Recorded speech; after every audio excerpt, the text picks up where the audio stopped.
Oh, yep. There it is. Oh wait, hold on. Yeah. Okay.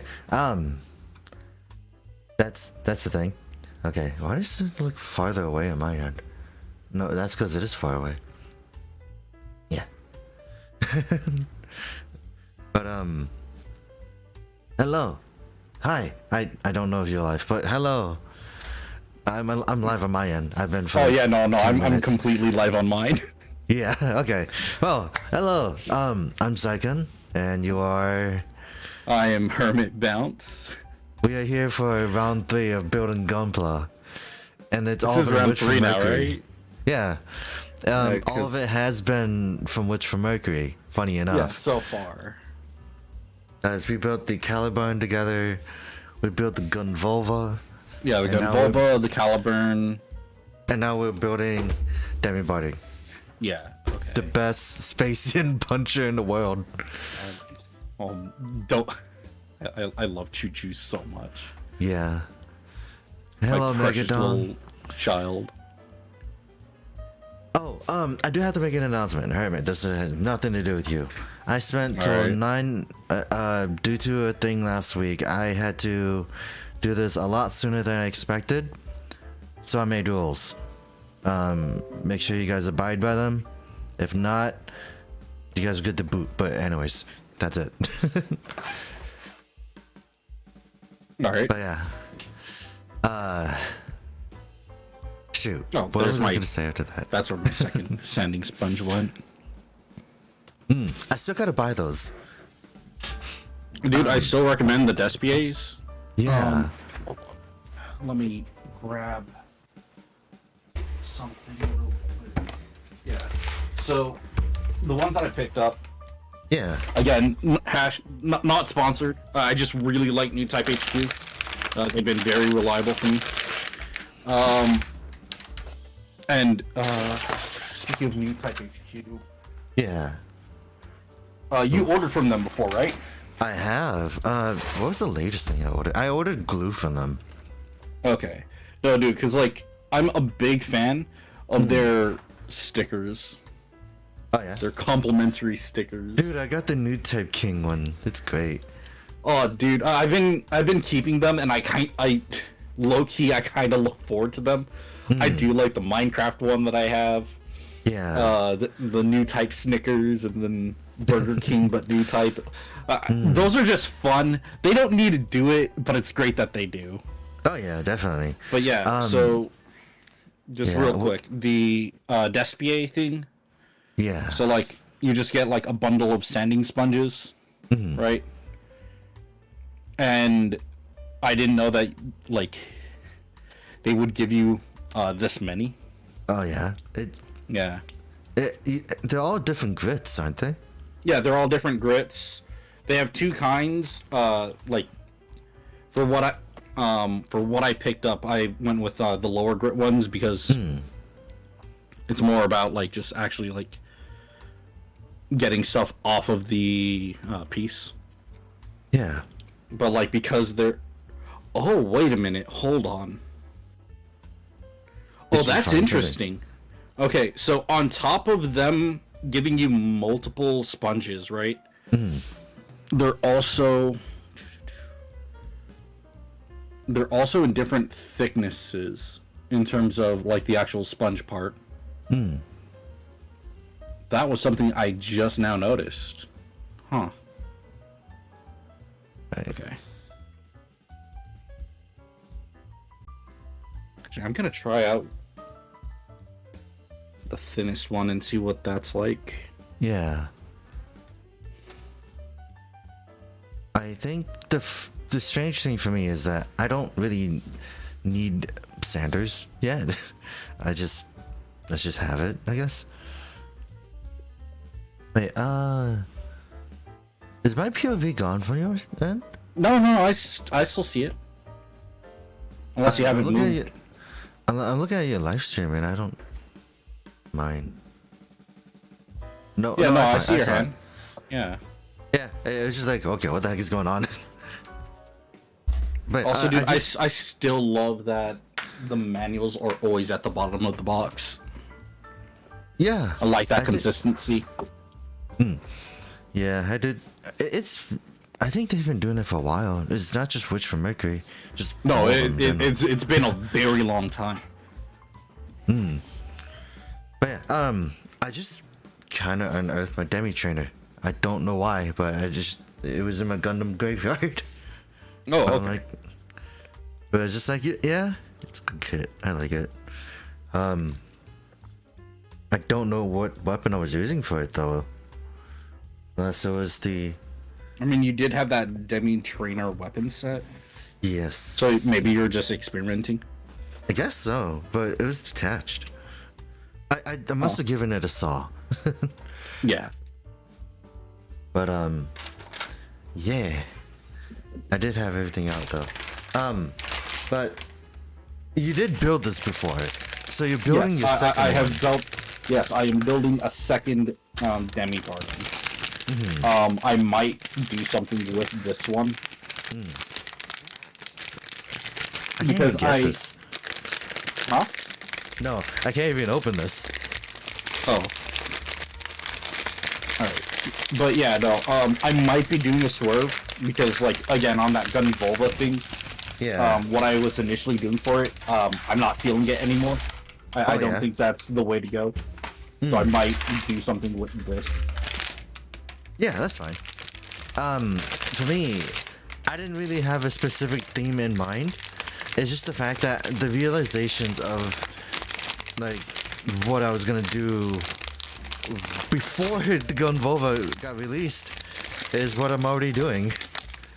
So, like, low-key, I had everything planned out without knowing.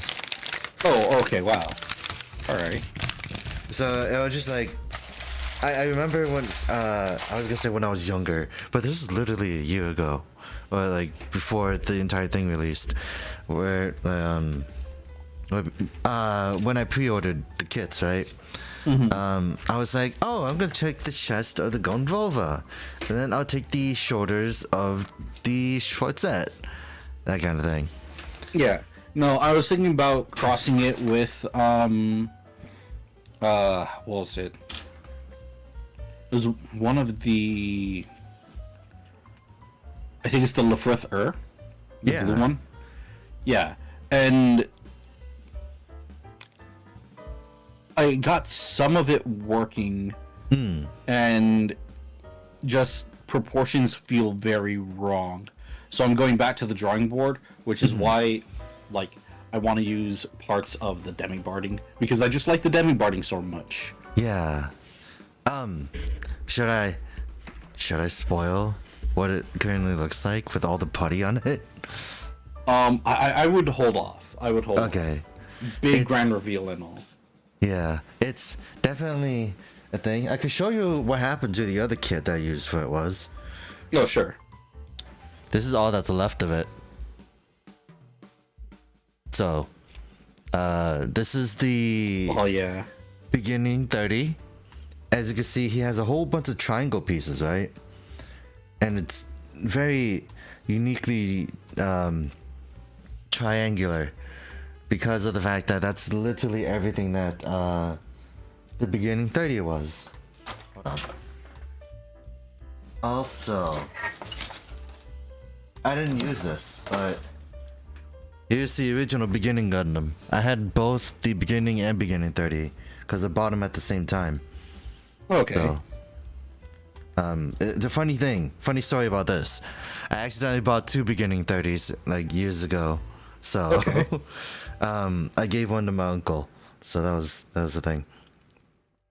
But yeah, the beginning Gundam was just basically like a triangular version of the Granddaddy, right? Like all triangles and whatnot. But the beginning 30, think of this, but with a whole bunch of clear pieces. Oh. And it was great. Like, I show you the leg. The leg was like using the majority of the shield funnels. So it's just like, yep. Oh, this wire is also pretty loose. Okay. I don't like that, actually. Like, the wire stuff that the Witch from Mercury kits have been giving out haven't been great in my opinion. And that's usually how it is with wire gimmicks. Yeah. Like, I don't know how the one for Barbados did though. Like the Lupus Specs. It's not great.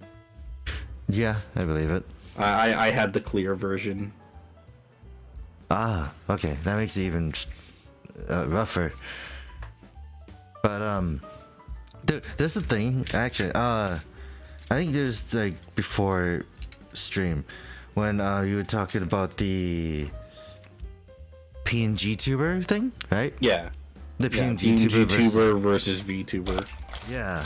I was thinking like I was in the middle of discussing it, but I'm like, wait, this would actually make a good topic, especially because in my head, like the premise is that I thought that there's like this weird class system between PNG tubers and normal VTubers. No, because then you would also have to specify like 3D VTubers versus the 2D VTubers. Yeah. And that's not necessarily something you have to do. Like, PNG tubers are, in essence, VTubers. They're doing everything that a VTuber would do. It's just their PNG isn't rigged. Yeah, and that's the only difference. I'm actually kind of happy that I've never met any like a-holes that are just like flaunting that kind of thing.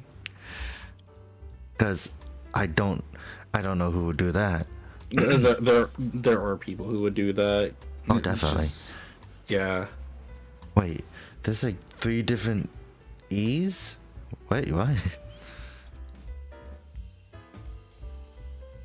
But yeah, like that was just one thing I just thought, because like I've been going around saying like, yeah, I'm not a VTuber, but I'm a PNG tuber recently, right? Yeah, no. So like it's definitely that's why I brought it up, dude. Like, you might want to avoid that. Because like I was just thinking like it might just be like a difference kind of thing. No one's stopped me from saying that, so I'm like, holy crap. But it's definitely understandable now. I'm sure someone would at some point, but yeah, no, it's you don't have to say like treat yourself as different or other just because your thing isn't fully rigged or fully realized yet.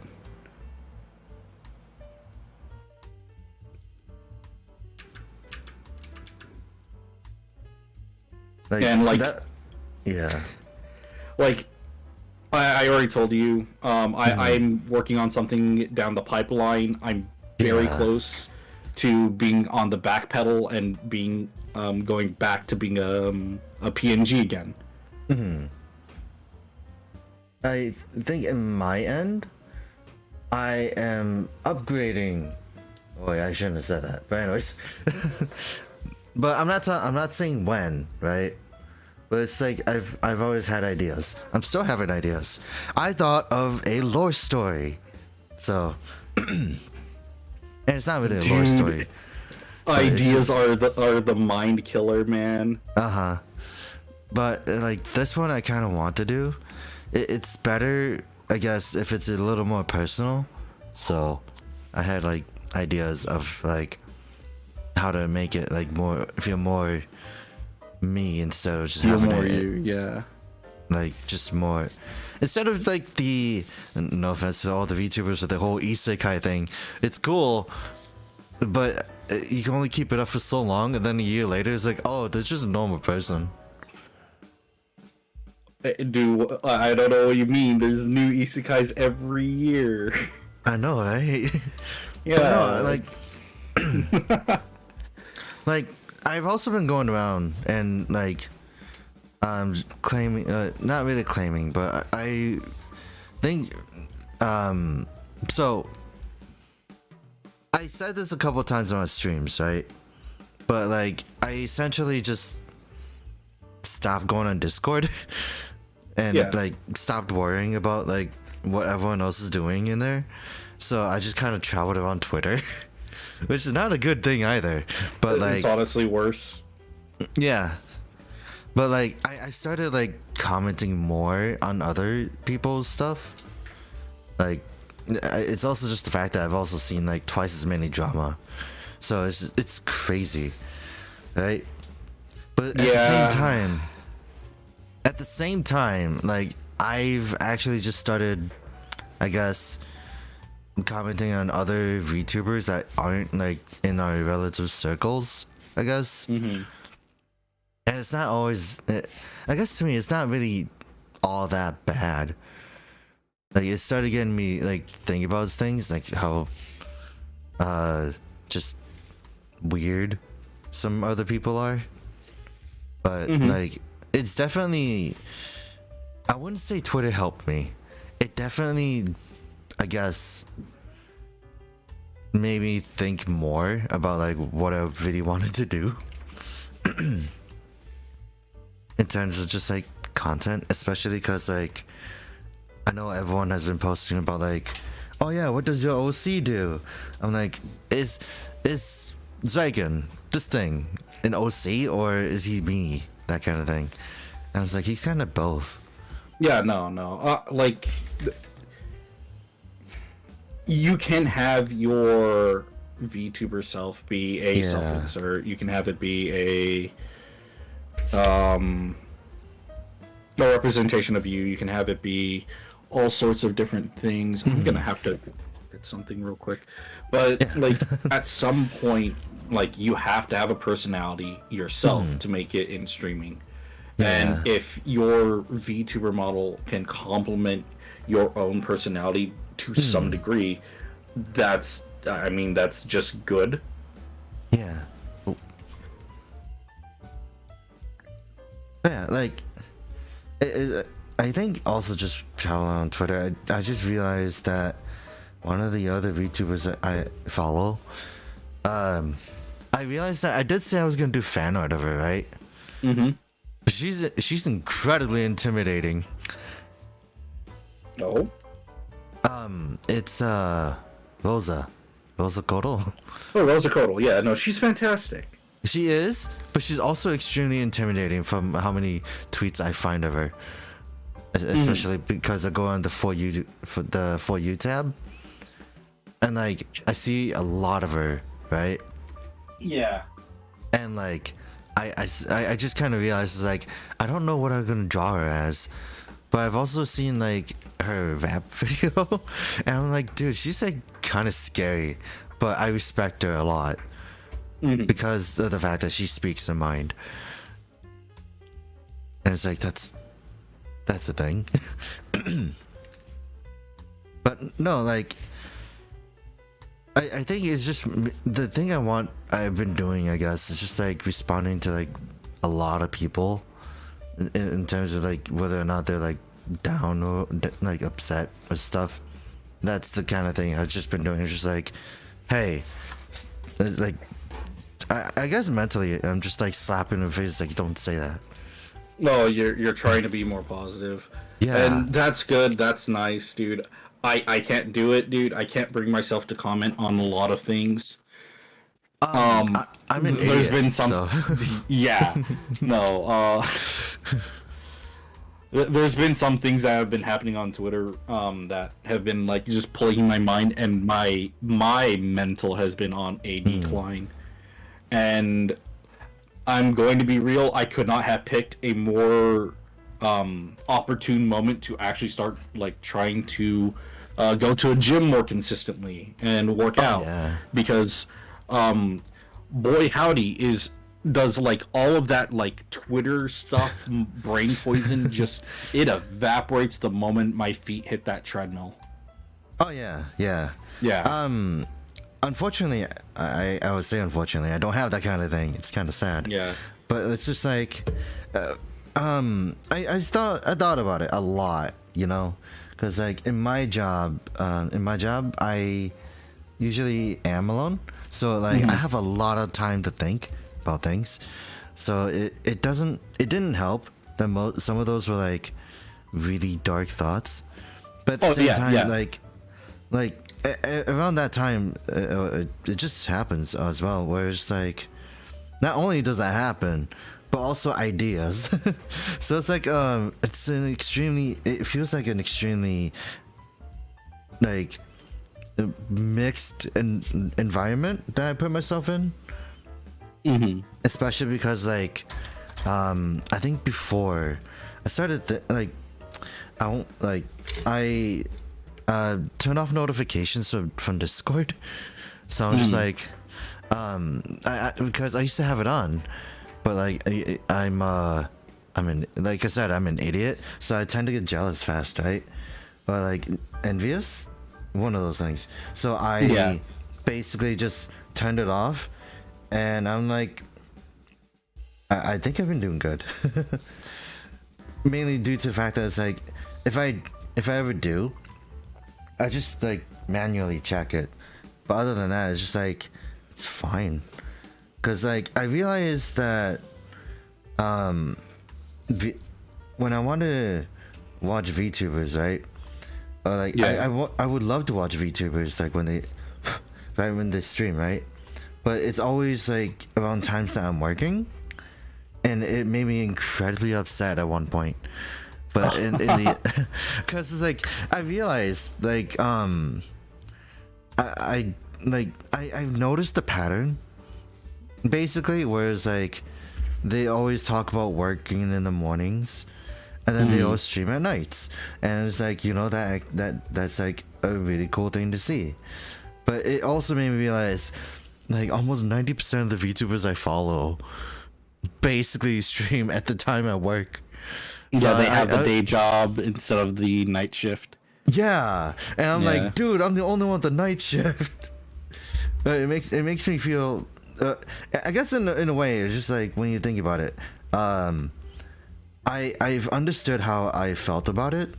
I was extremely bitter about it, and like I'm just like, how can I change this? But I'm just like, dude, just let it go. Like you'll be able to watch the VODs and everything. You still do. It's just not like, just don't be bitter about it.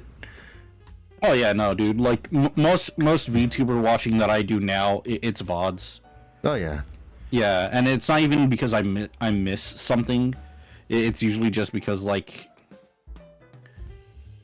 for example, like if I wanted to watch Face Connect, right? Yeah. Most of the talents of Face Connect that I want to watch, I can catch them live, right? Yeah. But there's usually something else going on, or straight up, I would just rather not catch them live, and then I will just watch the VOD because I feel that that's more convenient, and I can turn it into a podcast for work. Yeah, that makes sense.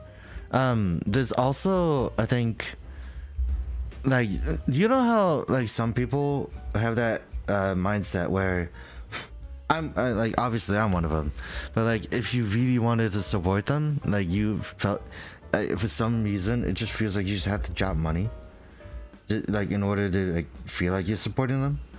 So like, so I know what you're talking about. Yeah. There's one like I don't feel that way about VTubers, right? Because I feel that if a VTuber like a VTuber will succeed with or without me. Like I'm 100% aware of that. But there's one VTuber out there that I feel I want them to succeed really badly. Do I know this one? Amase Io. Yeah. Oh, dude. I still gotta play Lost in Vivo because of her. Yeah. I'm the one who got her to play it. Like, here's the funny thing though. Like, the area she stopped at in Lost in Vivo, right? Yeah. It's the same spot I stopped at, and I can't lose. Dude, wanna know what's really funny about that? I have another friend in real life. Who, like, he owns Lost in Vivo, but he just never played it for some reason. Yeah. So like I watched him play it and whatnot, right? And the next thing I know, like he beats the game, right? And like he does it as I expect him to. And then next thing I know, he starts speedrunning the game. Oh my god. Yeah, he just starts speedrunning the game, and I'm just like, okay, cool. Like, is is this fun? Like able to like take horror really well? Yeah, no, he takes, to my knowledge, he takes horror really well. That's why. And he's also like, how do I put this? Like, he appreciated like a lot of the aspects of the game because he's also a big fan of Lunacid. Yeah. So there's aspects of Lunacid in Lost in Vivo that are like prototypes. Yeah. Do you know about Midnight Mode? I think I remember. I think I remember we talked about it like off stream at one point. So like Midnight Mode, you unlock it by playing Lost in Vivo past midnight, right? Yeah. And by past midnight, I just mean like you can change your system clock to be like 12:01 a.m. and then you can boot up the game and you'll unlock it permanently. That version of Lost in Vivo, or that game mode, is like a prototype for Lunacid, to the like degree that one of the first things that you will see is a painting depicting Demi. Oh, wait, what is it doing? Like, so like you have this painting depicting Demi all the way back during like Lost in Vivo. Yeah. So it's just very like he's had some of those what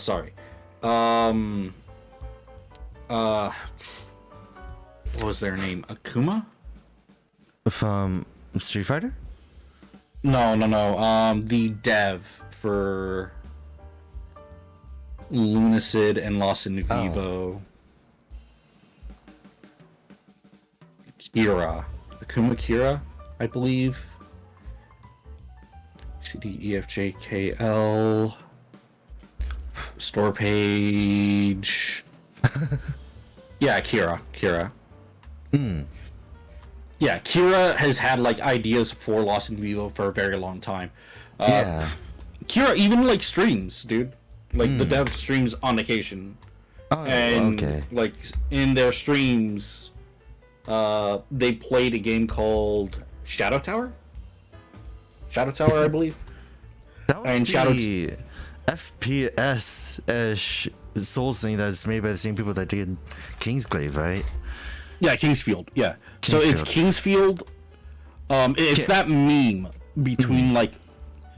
Do you remember Elder Scrolls Oblivion? Yes, I didn't finish it, but yeah.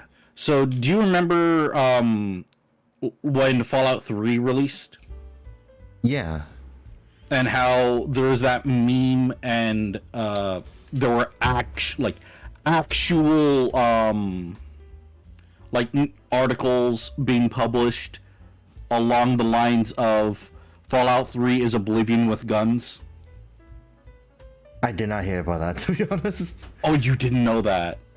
No. I think it was a quote from Rock Paper Shotgun back in the day, and it was like Fallout 3 is Oblivion with guns. Which is like just this hyper like simplification of what that is. Yeah. But at the same time, it's kind of true. Yeah, I mean, like, it is graphically better than Oblivion. You take that back. Listen, I couldn't. I came off of like Skyrim, so I couldn't really like basic Skyrim. I really didn't like Skyrim. That is totally fine, because it's like at the time that was pretty new to me. But then Skyrim being on all platforms, it's just like, okay, whatever.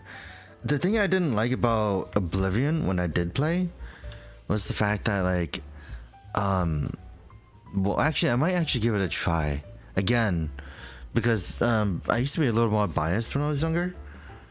But nowadays, I'm just like, whatever floats my boat, I guess. Dude, I would 100% be down to sit with you as you go through it. Yeah. Oblivion is one of my favorite games of all time. No, the reason why I don't like Skyrim that much is one of the best parts of Oblivion that a lot of people acknowledge is the writing of some of the quests, right? Yeah. There's the Assassins Guild called the Dark Brotherhood, and in Oblivion, their quest line is super good, right? Yeah. And then you go and play Skyrim, and Skyrim's version of the Dark Brotherhood, it's all right. Yeah. In my opinion, it's not as good, but it had this weird tonal thing of like all of the rewards are just references to Oblivion. Yeah. Like, And if I remember, like, they just didn't do that well. Like, I my favorite quest in Skyrim, hands down, is literally just what was the magic school, the magic college? oh my fucking yeah, no, it's the Mages Guild, Yeah. the Like, College of Winter or something like that.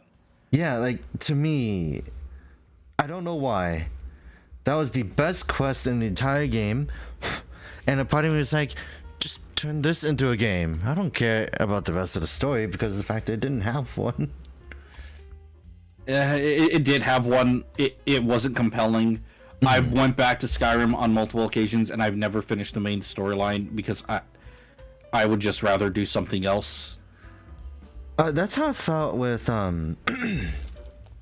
sorry, I keep coughing. I clear my throat. But like, it wasn't with Skyrim. It's usually like with other games like Devil May Cry 5. If I ever go through the Bloody Palace, within like 4 rounds, I'm like, I want to do something else. Yeah. The fun thing I found out is that there's a multiplayer mod for Bloody Palace. Oh, that sounds fun. It kind of is, but I think it was just interesting. Like, I don't play games like Skyrim or Oblivion anymore, because I used to play Dying Light, right? Yeah. I used to play Dying Light 2. I uninstalled the game, but like, it's not the fact that I didn't like it. It's just the fact that I didn't put in I put in a lot of time in the first one, like years ago, and I liked it. I just hated the writing of the main character. Okay. Because he starts out as like this agent, right? But then it's just like he's just a dick to everyone. But then like, for some reason, maybe like, I don't even think the quest like solved it. But he's just somehow it turns like into those really bad action movies where they're like, yeah, I'm an edgelord, and then just like at the end he's like, oh my god, I got compassion for people, I'm gonna kill you because they're just like whatever, you know. I don't know. But the I feel motivation strongly towards these people now. I care now. yeah, I finally care. and it's like, what the heck is wrong with this writing? But like, it's because there's this writing problem where everyone thinks that stoic and oh god, what was it? Like, someone has to start out stoic and unfeeling to be compelling because you want to see them have character growth, right? So it's just a very lazy approach to character growth. yeah, Because they don't write it compelling enough. Or there's just like, it doesn't feel genuine. yeah. But like, even then, like, to me, I feel like it's just like, this is just like, I've seen stories that do that better, but it's like over like an arc. It's not an entire movie, but it's just like one of those things where I'm like, I don't understand it at all. Yeah. Like, So like, what's supposed to be an arc, a character arc in like an anime, a movie or manga, is just like, oh no, that's the entire game. Your emotional payoff is supposed to be something that's supposed to be a payoff for an arc. Yeah. But speaking of that, have you heard about the Yu Yu Hakusho live action? I am cautiously optimistic for it. I've seen 2 clips off of Twitter, right? I need to watch the trailers. I need to. I've seen 2 clips. One when the main character dies, and my God, actually no, 3 clips now. Was the way the main character died brutal, but okay. I mean, yeah, he got hit by that car, really bad. He went under, and the car didn't like stop or like flip over or anything. It was real. Like it but like, you know, it's like in a sense realistic. Also, who's the blue guy? Wait, because the girl? No, the Photon, guy. The guy that starts out as the main character's rival, but turns out to be his best friend. Oh, Kuwabara. Yeah, because I remember he has a sword. No, it's so weird you call him blue guy because he's known for like having like that weird orange hair. Yeah, like I was gonna say that, but I mostly remember his color scheme being blue. Yeah, because he has the blue, the like blue jersey-ish thing. Yeah, the delinquent's uniform or something like that. Like I saw a fight scene between the main character and him, and like there's a point where like the guy, his lackeys were like basically picking him up, and then like they show a scene like in the alley, like a shot from the alley of the main character drop kicking him. In the face. Okay, that's good. That's good. It needs to be over the top. Yeah, it is. It's extremely over the top, it seems. So I'm like, I have more interest in watching that, no offense, than the One Piece live action. Oh, look, I don't take offense to it. Like, as long as they get the 90s aesthetic correct, I'm not gonna be too critical on it. Yeah, like I just know that they do use a lot of CG, but it's like it's fine. I don't really have an issue with it. I don't mind. I don't either. They do a really good job with it, by the way. The way the main character dies is completely CG. Because I don't really know how you're gonna get someone to flip under a bus like that. But yeah, like I just saw bits of that. I'm like, cool. It sparked my interest in watching it. But there's that. God. I don't really know what else happened though. That's as best as I know. I also didn't realize that the girl's name was Bolton. Yeah, it's Bolton. Yeah. Yeah, and it's like, huh? So like, there's a Hololive member obviously named Shishiro Bolton. So yeah. In retrospect, yeah. Yeah, I'm just like, huh? Interesting. It's just something fun to learn. But God, it just made me realize that we're never gonna have another Bleach movie. As much as I would love to see like what would happen next. What I need to give the Bleach stuff a look. I do. I'm more surprised that there's not a Naruto movie. Oh, that would be so cursed. Oh, I would love that. Yeah, but like, obviously, stage plays are like a different thing on its own. So it's just like not really worth going into, I guess. But I do remember Gaim has a few stage shows. One of them is actually a canon. So it's like fun. Actually, no, I think they all are canon. Now I think about it. I just realized that my part separator is open. But I'm like, that was from the last time I used it. That was like days ago. Honestly, I don't remember where my part separator went. How many things have you been losing? Because you told me you lost your gun vulva. So, and then I found it. Oh yeah. No, because like I have some new shelving in my room. Yeah. That the main purpose of it is to prevent me from putting things on the floor and leaving them on the floor. Oh. Yeah. Yeah. So Makes sense. I was moving stuff around, and some stuff moving that like from out below my bed. Yeah. And so like a lot of the boxes where I have like model kit projects, they got shuffled around. Yeah. And then I forgot what box was what. Oh yeah, makes sense.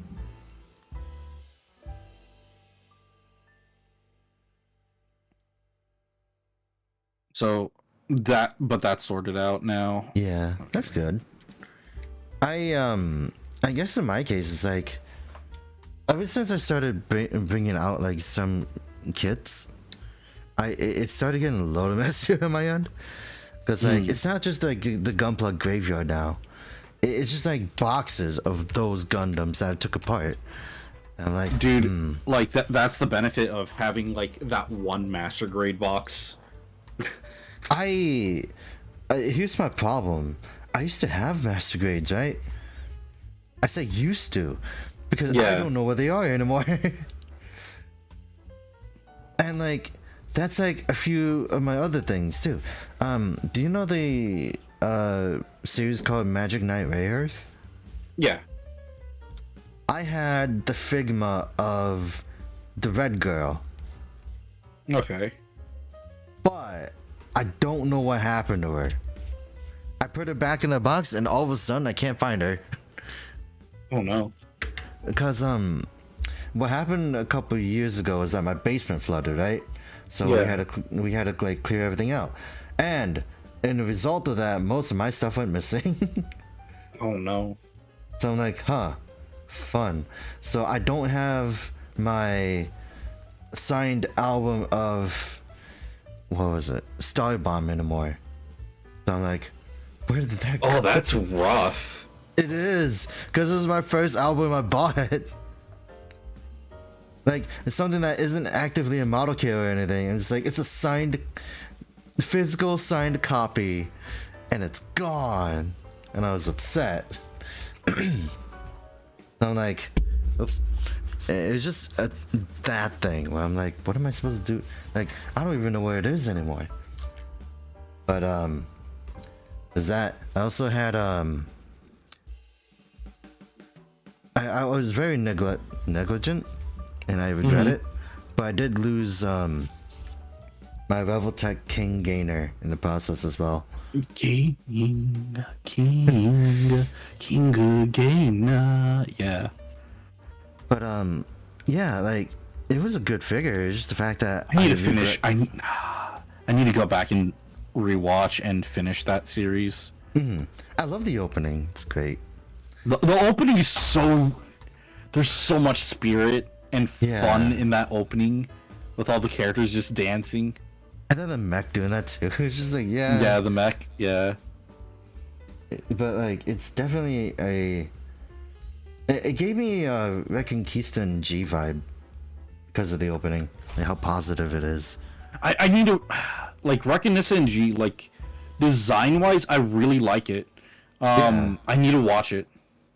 Yeah, I saw the first few episodes, but I'm like, this might not be for me. But I no, because like, because there's like the grimoires, right? Yeah, like the grimoire design is so nice. I like it.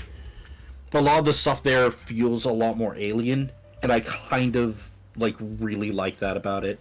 Yeah, I think it's interesting of where they placed it. Because it is basically part of the Universal Century line. Oh yeah? But it takes place after the Universal Century line. It's a new timeline. Okay. It's a new like era, really.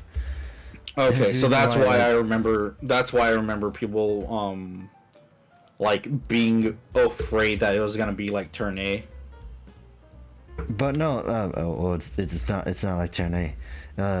But the thing I loved about it, right, was I've been listening to the second opening of Reconquista G, and it basically gives off the whole like positive vibes kind of thing.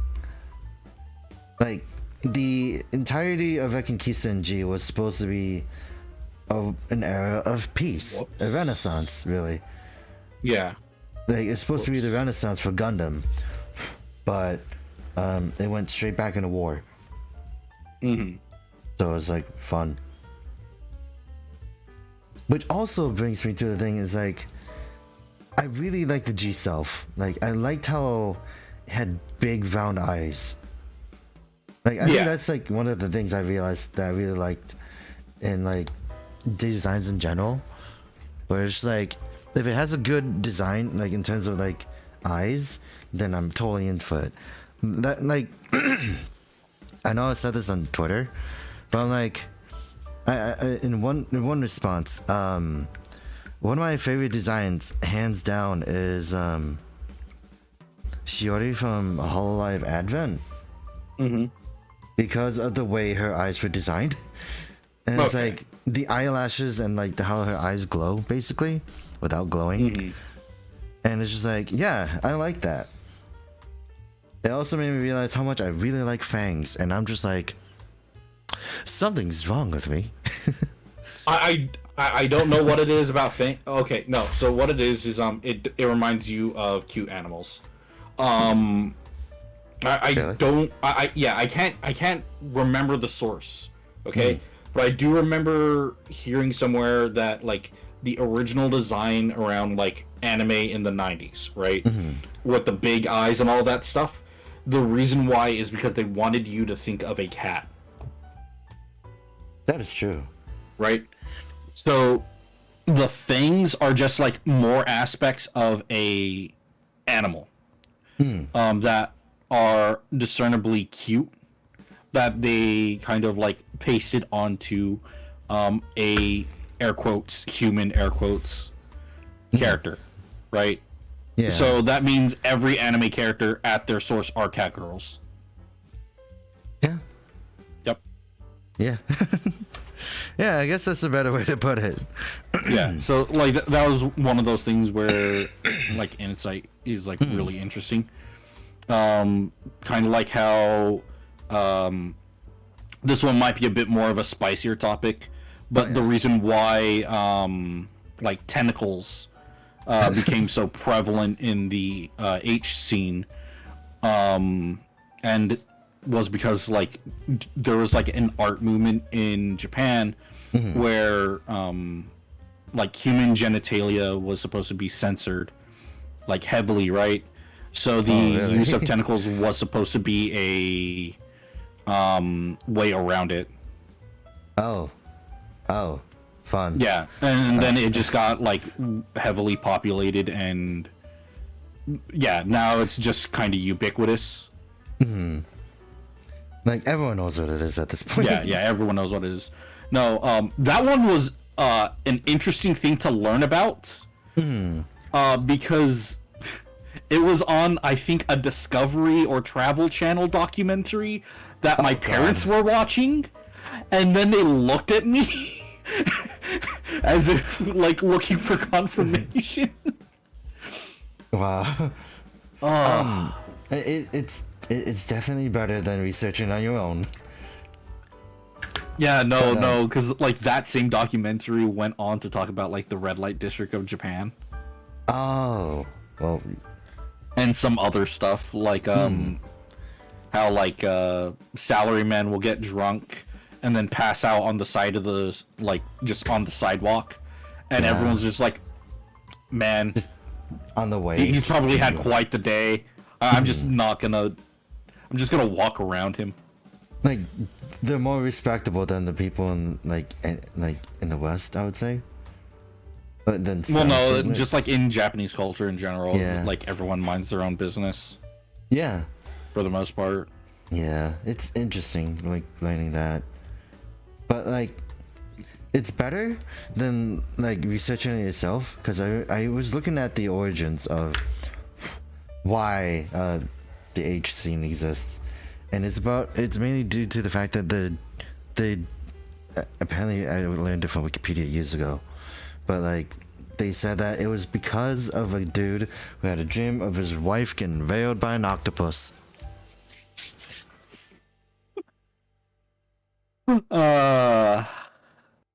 It's that's something, yeah. Yeah, it was definitely something, and I don't even know if it's true. Yeah, no, just it's a Wikipedia thing, so there's always like room for skepticism. Right.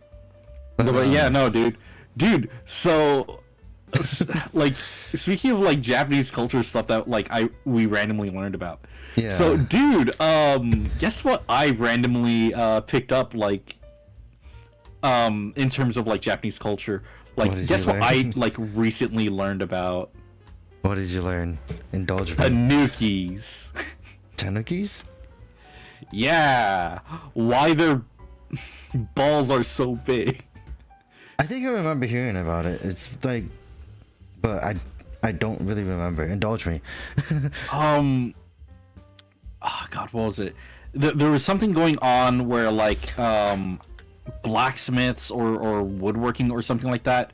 Yeah. They needed something that could stretch as they hammered something down that wouldn't crack. And when you do that to leather, right? Like if you wrap something in leather and you hammered it down, and whatever you're hammering down would like expand, right? Yeah. It would cause the leather to crack, right? But when you would do that with the scrotum of a tanuki, it would stretch without cracking, right? God. And then they went on to sell the stretched skin as wallets. With like some pun about it being able to help you stretch out your wealth. Oh yeah, no, something crazy like that. I was gonna say, like, I remember tanukis being related to fortune and stuff. I didn't. No. The fortune thing is because of that wallet. That wallet thing. Actually, dude. That entire conversation about tanuki balls actually stemmed from talking about Shaman King. Oh yeah. But did you know that there are metabots of them now? Wait, the tanuki and the fox? No, Shaman King. Oh, okay. All right. I didn't know that. So you know how Metabots has its own channel, right? Or its own Twitter page, and then they even have their own VTubers, and it's great. Really. I think I remember telling people this, but it's the Metabot S, I think. Hold on, let me take. Yeah. Okay. Hold on. I'm gonna DM you a picture. Yeah.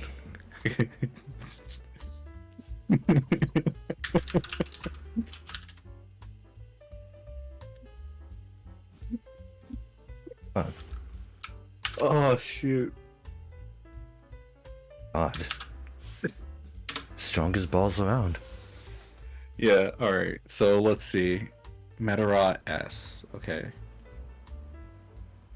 Oh yeah. No, that's straight up Yo and I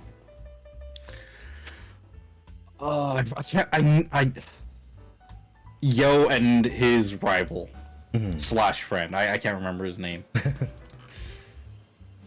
But yeah, I know the characters. Yeah. I keep on thinking that the VTuber that they use for Metabot is Shabotonia, but that's dog.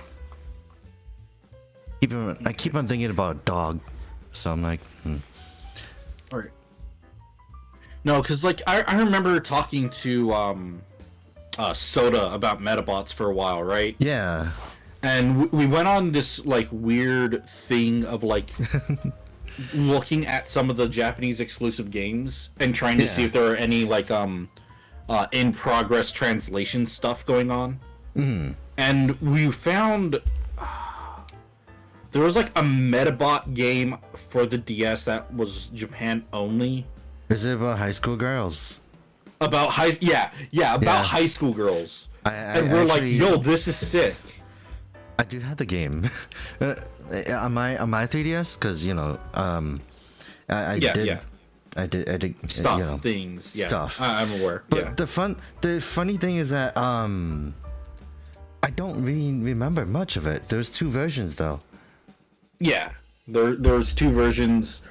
But like we were looking at some of the character designs and just kind of like, yo, these designs are great. They are. And like, and then the Metabots themselves were also really cool. The fact that I think you had to choose between Kuwagara or Kabuto. Yeah. So it's just like, oh, it's basically adding on to the Pokemon thing. You gotta pick a side. Yeah. Wait, 16? 16, that's it. But like, Metabots is definitely great. But like, the one thing I will always remember is my like, so I still want to read Karakuri Doji Ultimo because of the fact that it's written by Stan Lee, but it was also designed by the person that did the art for Shaman King. I think I might have seen that in Can you shoot me a screenshot of it? Yes.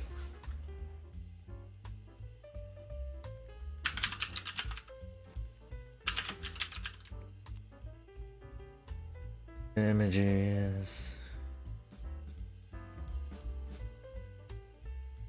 Copy image. Send it over. Because I think that might have been like a weird discovery I had when yeah, that's it. I remember finding that right at my local library of all things. I have the first volume with me. Yeah. So like I saw the first volume and like my local library has this weird thing that like if you're above a certain age you're not allowed to rent manga. Really? Yeah, no, it's weird. Over. Weird. If you're over a certain age, you're not supposed to be in that section because it's meant for teenagers. So, like, I'm assuming something really gross happened there, which is why they would have that. Yeah. Yeah. So, like, I just walked over there because there was no one there, and that was like my first time seeing that area, and I just like, oh, I'm not supposed to be over here. Oh yeah. And then like I just like looked, like they had doubts, which was like something I needed to read because I keep seeing it like places. And so like Doubt was like this one manga where like you had all these different characters and they're all wearing like animal masks and stuff like that. Isn't there an anime of that? I'm pretty sure. Yeah. But yeah, I just snapshotted a bunch of manga covers that looked interesting before leaving. Oh yeah. Ultimo to me was interesting, especially because of the fact that it was like, wait, Stan Lee helped make this, and then like in the manga, right? He's the villain. Wait, Stan Lee or the main character? Stan Lee. Like, there's a character that has his likeness, but he is basically the one that started everything. Interesting. Like, so it's just like, okay, you got that. Reminds me of that. Kind of reminds me of that one mobile game. God, what was it? The one that had to do with the guy behind Nier. Oh, Sinnoh Alice or the Nier game? It's the one that has to do with Sega being villains, like corporate villains or something like that. And like you have to be their old IPs to defeat them or something like that. Okay, like that would be a different game. No. So it's a mobile game that got canceled like after a year. I think it wasn't Sinnoh Alice. Sinnoh Alice actually went on for a couple of years. He even went to the West. He even came to the West. Yeah. I think... I don't know. Hold on. I gotta look at that now. What did Yoko Taro do? Yeah, it was some game where Sega was a megacorp and they were the villains, and you had to use these girls that were personifications of their old IPs or something like that to beat them. For a game reset.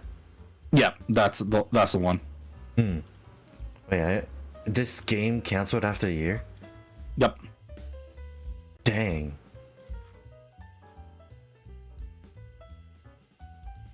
Like, the premise sounds great, but it's a mobile game. Yeah. Oh god. What did I get? Oh, so one of the silly things I had to do yesterday, right? I canceled another pre-order. I had to. Okay. Alright. Okay, it was the Master Grade SD Gundam Barbados. Okay. Because you know how that kit released months ago? Yeah.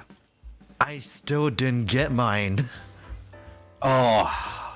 HOJ screwed me over again, but it happens. Wait, that also, because like not only did they not were they not able to like basically restock that, I guess. They also didn't do that with like the 30-minute sister kits, certain ones. So I'm just like, okay, whatever. I'm not mad, low key, but I'm like, it's fine. It just basically is like, it saves me from overspending, but at the same time, I'm just kind of upset about the fact that I didn't get another 30-minute sister. Do I have any 30-minute sisters in my private warehouse? I know I have the Automaster one. The was it? Depending on what my paycheck looks like next week, I might actually just pick up the Idolmaster one. Yeah. Not because I like. I don't even like Idolmaster. It's just because it's 30-minute sisters. Because I made a big order, and I'm sitting on the Rabbit Sisters. Another copy of the black or the this pink one? Huh? Oh yeah. Both of them, yeah. So I picked up both of the Rabbit Sisters. I picked up another copy of this one. Something else. That's where I picked up the Acer B. That's where I picked up some stuff for like doing a diorama, maybe. Yeah. Dude, I still gotta put my Acer B together. But like, I'm going through my backlog, really. Yeah. So it's gonna be a while. Like, it feels weird. I've never had a backlog. Oh, because most of this has been from like, I think half a year ago, I guess. Yeah. Because I still, one of them is the mini plug Gurren Lagann. So I don't know if that like dates itself, but I think I've had this since summer. Oh wow, okay. Since I still have the not the Buso Shinki girl, not the white one. Yeah. That black one. Like, I still have her. I didn't put her together. She's kind of intimidating because her box is too big. And then what else? What can I find? Oh, the LBX Hakayo. I still gotta put my Figurized standard amplified Blue Eyes White Dragon together. Especially with the Red Eyes Black Dragon one coming out. No, that's the SH Monster Arts. Oh wait, what? Okay. I'm just waiting for an amplified version of Red Eyes so that I can complete it. Basically, because it's just like, it's cool. I mean, Red Eyes is cool, but I prefer. Oh no, it's the other way around.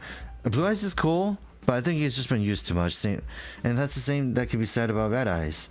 So I'm like, yeah, they're both overused. I have problems with both of them. Yeah. And the Red Eyes Black Dragon situation is kind of rough in the card game. Oh yeah. They don't know what they want to do with the archetype. Yeah. So you randomly have card effects that deal crazy amounts of burn. Randomly you have an equip gimmick. Randomly you have just all these different gimmicks that are just. It feels lost. Yeah. Yeah, I know that. Like, it's funny because I guess to me, like, when you get other gimmicks like hero masks and stuff, they know what they want to do. Yeah. But then you get that, it's like, what do you want to do? Oh, I didn't realize that is the forearm able to twist? The forearm guard? Yes, it should be. Like twist all the way, like all around, or is it just one direction? Hold on. Oh no, just one direction because of the fact that it's the elbow armor I'm hitting it against. One. Then and do that for the other arm. But yeah, like, what were we talking before? We were talking about Red Eyes Black Dragon. Yeah. And like, figure. Yeah. If there's one that I really would like to see, I'm surprised they didn't do a Dark Magician Girl, like the own rendition of the one. Oh, do you know why? Is it because of Kotobukiya? Yeah, it would have to be. It would have to be because Kotobukiya has yeah, because they did the Mega Man Frame device Arm one. Girls or yeah. But that it's just crossover with Dark Magician Girl. So I think that's the funny thing, where it's like they almost screw themselves over because Bandai didn't hop on it soon enough. At least that's in my opinion. It's just like stuff. Could have been worse. 18. Where's that? Right here. But like, I think the stuff I would love to see more of is just Vanjad or Noble Knights. Oh, why did you bring up Oh, okay. Sorry. No, my brain went somewhere completely different. Are you thinking about the anime Vanjad? Yeah. I don't know much about that anime. Oh, I love it so much. It was one of my first like non-Gundam mecha anime, and I loved it so much back then. Yeah, I think I remember. I remember playing Newground dating sims based on it. I think the one I remember playing was basically based on Chico? I think it was. Who was that? What was that? I don't remember. Man, Newground days. Yeah, just Newground Day stuff. I think it's funny. Now I think about it, I remember seeing Tenma's tweet about that. It was just like, no H game is safe from me. Shoot. And Tenma was just like, yeah, I'll play them all. They're not safe for me. I'm like, okay, have fun. Dude, one of these days, like, I would like just like a dating sim Newgrounds stream. That would be a very fun idea. Just trying to see some of the old stuff that is safe for work, that is streamable. I was gonna say just revisiting some of it. I was gonna say Tenma did one. No, I'm talking about doing one myself. Oh god. Trying to find the ones that I played when I was younger. Yeah. I can't do that. Even then, I knew they weren't that great. It's just like, oh yeah, the new things. But yeah, like it's funny. Like it just led me to just learn more, I guess. But no, like, oh god, this is something I don't know what to talk about. But one of the first games I played on there was like a a game that you fight against a kangaroo girl. And I'm like, okay. Huh? It wasn't really fighting. It was just basically blocking against a kangaroo girl. And for some reason, it was like a strip game. So I'm like, okay. Okay. All right. I think that's an interesting one for your first. It was one of my first. I think the ones. Okay, so it's just also like everyone knows who Zone is. Everyone knows that it's like they're one of their first. Yeah, it's the ubiquitous one, right? Yeah, but it's like in my case, like the Zone set the bar. Basically. And it was great. Just kind of wish that they did more recently. Because I just I think I remember seeing a video of them. They made a video recently. They're like, yeah, sorry about being gone for 4 years. That kind of thing. God, it still blows my mind that freaking Zone is a VTuber. Yeah. But also, like, the fact that Zontan is also like a really interesting personality herself. And a robot. Yeah. Because there's like, Zone Sama, and then there's... Yeah. It's great. No, I do hope to see more of them interacting with, like, the phase girls. Oh, that's right. Because I think it was Tenma? It was right? Tenma. Tenma was like, oh, I love your work. And everything. And it's like, oh, okay. Yeah, dude. Like, I think that's one of the other things. What was that song that Uruka and Tenma did together? If the Pump. Yeah. The group is called The Pump. But I listened to that last night. I'm like, dude, I could see what Sakano was talking about. And, like, about Tenma being the perfect idol. Oh, no.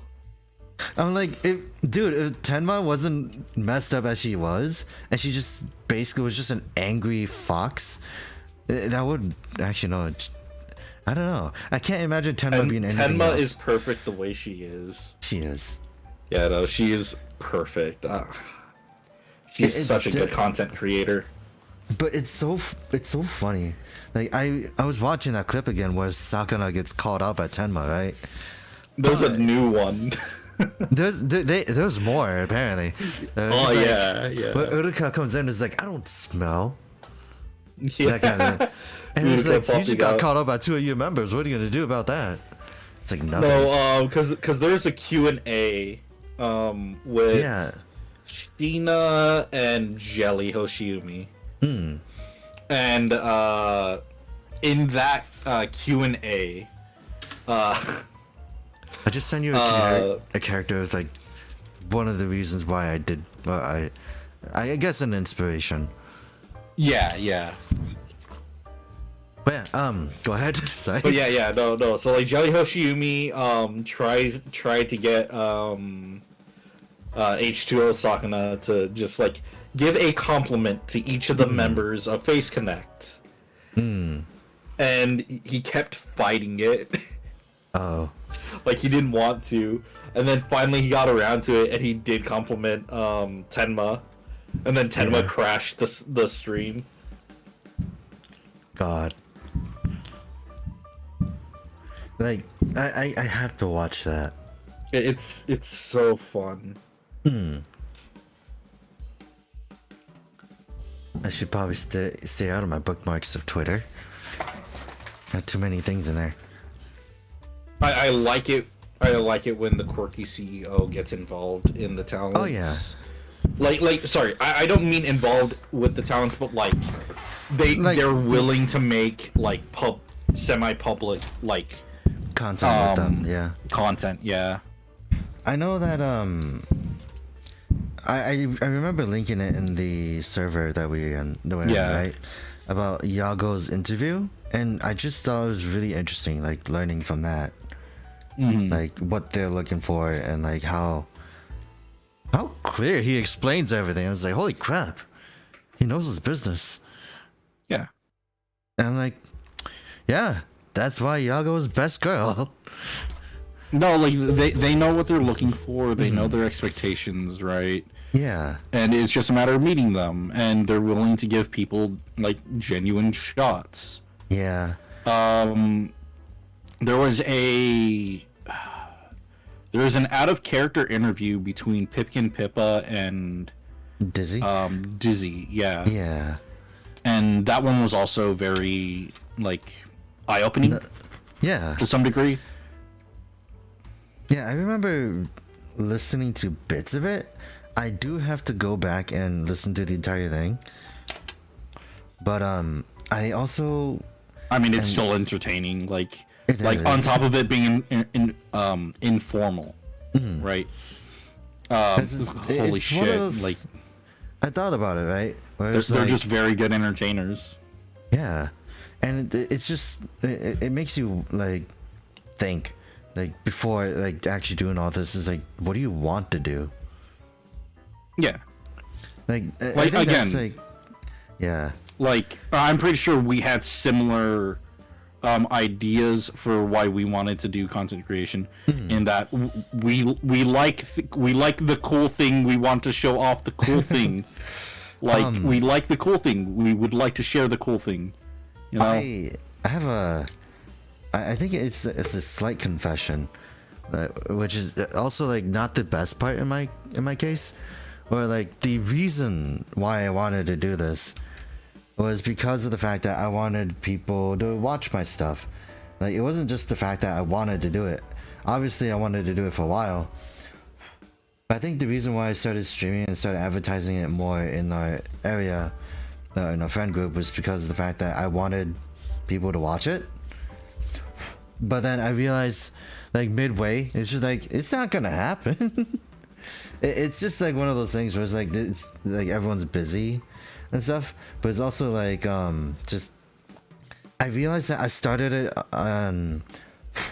in the worst note possible, I guess.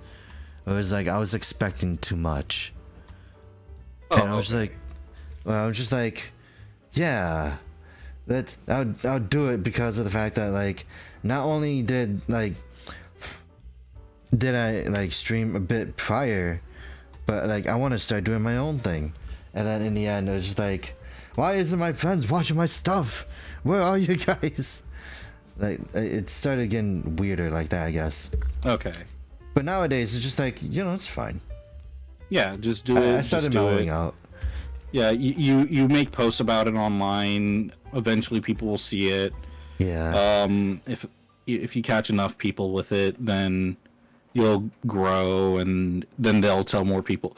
Like, there's a how do I put it? Isn't there like a specific Twitter account that actually does that? I'm sure there is. I'm sure there is, but like the more eyes that you eventually get on you, the more growth you will naturally have, right? Yeah. And that'll at some point hit a peak of growth, and then it'll taper off. Like that's just, by all means, that feels completely normal. That feels like what you should expect, and that feels like it applies to everything for the most part. And like that's not just like VTubing content creation or anything like that, but that's also like if you are, for example, right? Let's take a look at, of all things, Fortnite, right? Yeah. Fortnite got popular. More and more people started talking about Fortnite. They started recommending Fortnite, right? Yeah. So naturally, they would have that explosive growth, right? But after having that explosive growth, there's only so many people that can or are willing to go and play your game. Yeah. So of course it would naturally taper off, right? And that's where like other games, I feel they fail to make that understanding. Yeah. And they keep expecting more and more people to play their game when there's just no one left to discover their game. Yeah. Although that can't be said about Warframe. No, think about it, because like, sure, the people that will drop off of it, but like they'll always like have some big update that actually does make it worth coming back to. Yeah. So people will come back, right? And that's fine. But I mean, like, new people, right? Yeah. Like, you can only get so many new people after your game has reached, like, its peak. Yeah.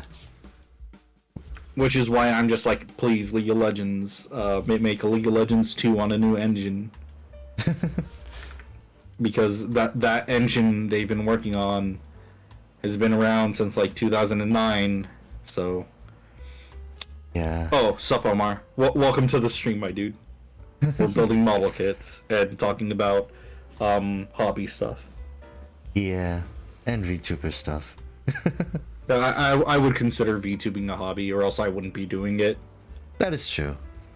I know that like in my peruse of Twitter, like there are people that are just saying like, don't start it off as a career right away.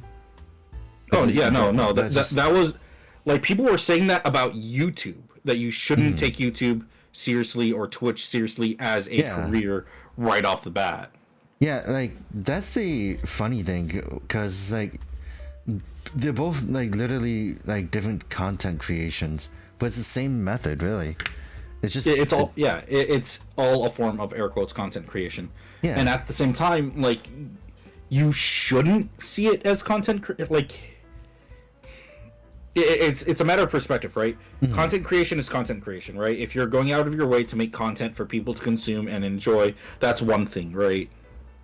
Yeah, but at the same time, like, yeah, if you're doing it for fun, then I don't think you need to worry about it being content. I don't know. Like, if you're just doing it just to expect like interaction, then that's a different story. Yeah, because I know there's this other VTuber who I think has since closed her Twitter, but she's still on YouTube. But she used to post daily about her videos not getting enough interaction, and like I think I know which one you're talking about. Yeah, like it can legitimately concern me. So it's just like hearing her make an announcement saying that, yeah, I'm gonna turn off my Twitter because I shouldn't be using this as a mental journal. I should be just making an actual journal instead. Is like sad, but it was one of those aspects where I'm like, I totally understand her. Like, everyone thinks that way, especially like myself included, because like, even though I don't admit it, I do look at the views of like some of my streams, and for some reason some of them are doing better than the others, right? And I'm just like, what the heck happened? So it was definitely one of those things where I'm like, yeah, I just want interaction, but like, it's not that easy. Especially like, if you think about like basically battling the mind demons in my case. Oh yeah, no, the mind gremlins are always going to be there. Yeah, and even if you defeat some of them, sometimes you'll just create new ones. Oh yeah. Like, yeah, I guess like one of the I don't remember who it was, but like they kind of, I don't remember who it was, but they were just like, yeah, just try to not think about it. But it's like, but what if you're the person that overthinks everything? And it's just like, oh yeah. But yeah, what were you saying? I'm sorry for cutting you off. Sorry, give me 1 sec. No, you're okay. Yeah, let's see. What else can I talk about? But yeah, like, I guess I could go back into that thing. It was like, just, I guess in general, it's just like, you gotta keep in mind, like, I guess from what I learned, am I cutting out the right part? 821. Yeah, like I guess like depending on how you take it, like you gotta also just like you want to make content that's fun for you, right? But yeah, if you don't, you'll end up just burning yourself out. But even then, like it's hard to do something that you like versus like what everyone else is doing, right? But it's like I think it's someone brought in. I remember seeing yesterday on Twitter. It was just like I think it was yesterday or a couple days ago, where they were like, yeah, just like even it's like toxic positivity. Where like, yeah, your viewers will stay for you, that kind of thing. When it comes to like streaming in general, and it's like, wow, that is true. If you're a small VTuber or like streamer or like content creator, they're not gonna give you the time of day, because why would they watch your stuff when they could just watch the bigger person that covered it before, that kind of thing. Yeah, so again, that's why I don't know. That's why I prescribe to you do you, right? Make the content you want to make because you're the one making it, right? If you want to do the popular thing, by all means, do the popular thing because you want to, right? Yeah. If you genuinely like Fortnite, play Fortnite. If you genuinely like Fortnite Lego, play Fortnite Lego. Which that's a separate game. Yes, and it's apparently good. Oh god. I have some friends that are interested in it, so I'm probably gonna take a look at it at some point. Since you said it was good, it's like I might as well. Yeah, no, it's its own separate thing from Fortnite. Okay. Yeah, and it appears a little bit more closer to what Fortnite was originally supposed to be, with like base building and survival mechanics and stuff like that. I haven't really played an FPS game in a hot minute. Oh, it's not an FPS. Oh no, I mean like, I was just thinking about it. It's like, I was thinking about Apex, and I'm like, I haven't played that in a while. I haven't played anything dude. FPS in a while. I want to go back and play more Hunt. I love Hunt so much, but I don't have anyone to play it with. I'm sorry, I can't help you with that. No, you're good, dude. You're good. I understand, like your case behind it. Yeah. It's just like, it's not my thing, but it's also the fact that the person that wanted me to play backseated me so hard that I don't want to play with them. But like, I'm okay with them. It's my brother, but like, I'm okay with playing certain games with them, just not everything. Did I just cut out the wrong piece? No, I got the right piece. I realized I have 2 ankle bits. That's cool. So there are parts of the older CHUCHU's Demi trainer in this kit. Yeah, I'm pretty sure the Heelys are one of them, huh? Think. I'm not sure if you have the full Heelys, but what am I looking for now? I do believe they're there. Yeah. Wait. F. What's the F plate? Oh, it's up here. 23. Like that. Oh, actually, now thinking about it, do you remember in our first stream when wait, they say that they believe. Wait. Hold on. I was saying they're having issues hearing your audio. I don't believe I hear any. Oh my god, no. Oh my god. Wait, so okay, did well, you not I'm gonna have to just completely delete mine. Do you want the audio from my stream? Crazy. I didn't unmute myself. On my end. So I never unmuted myself.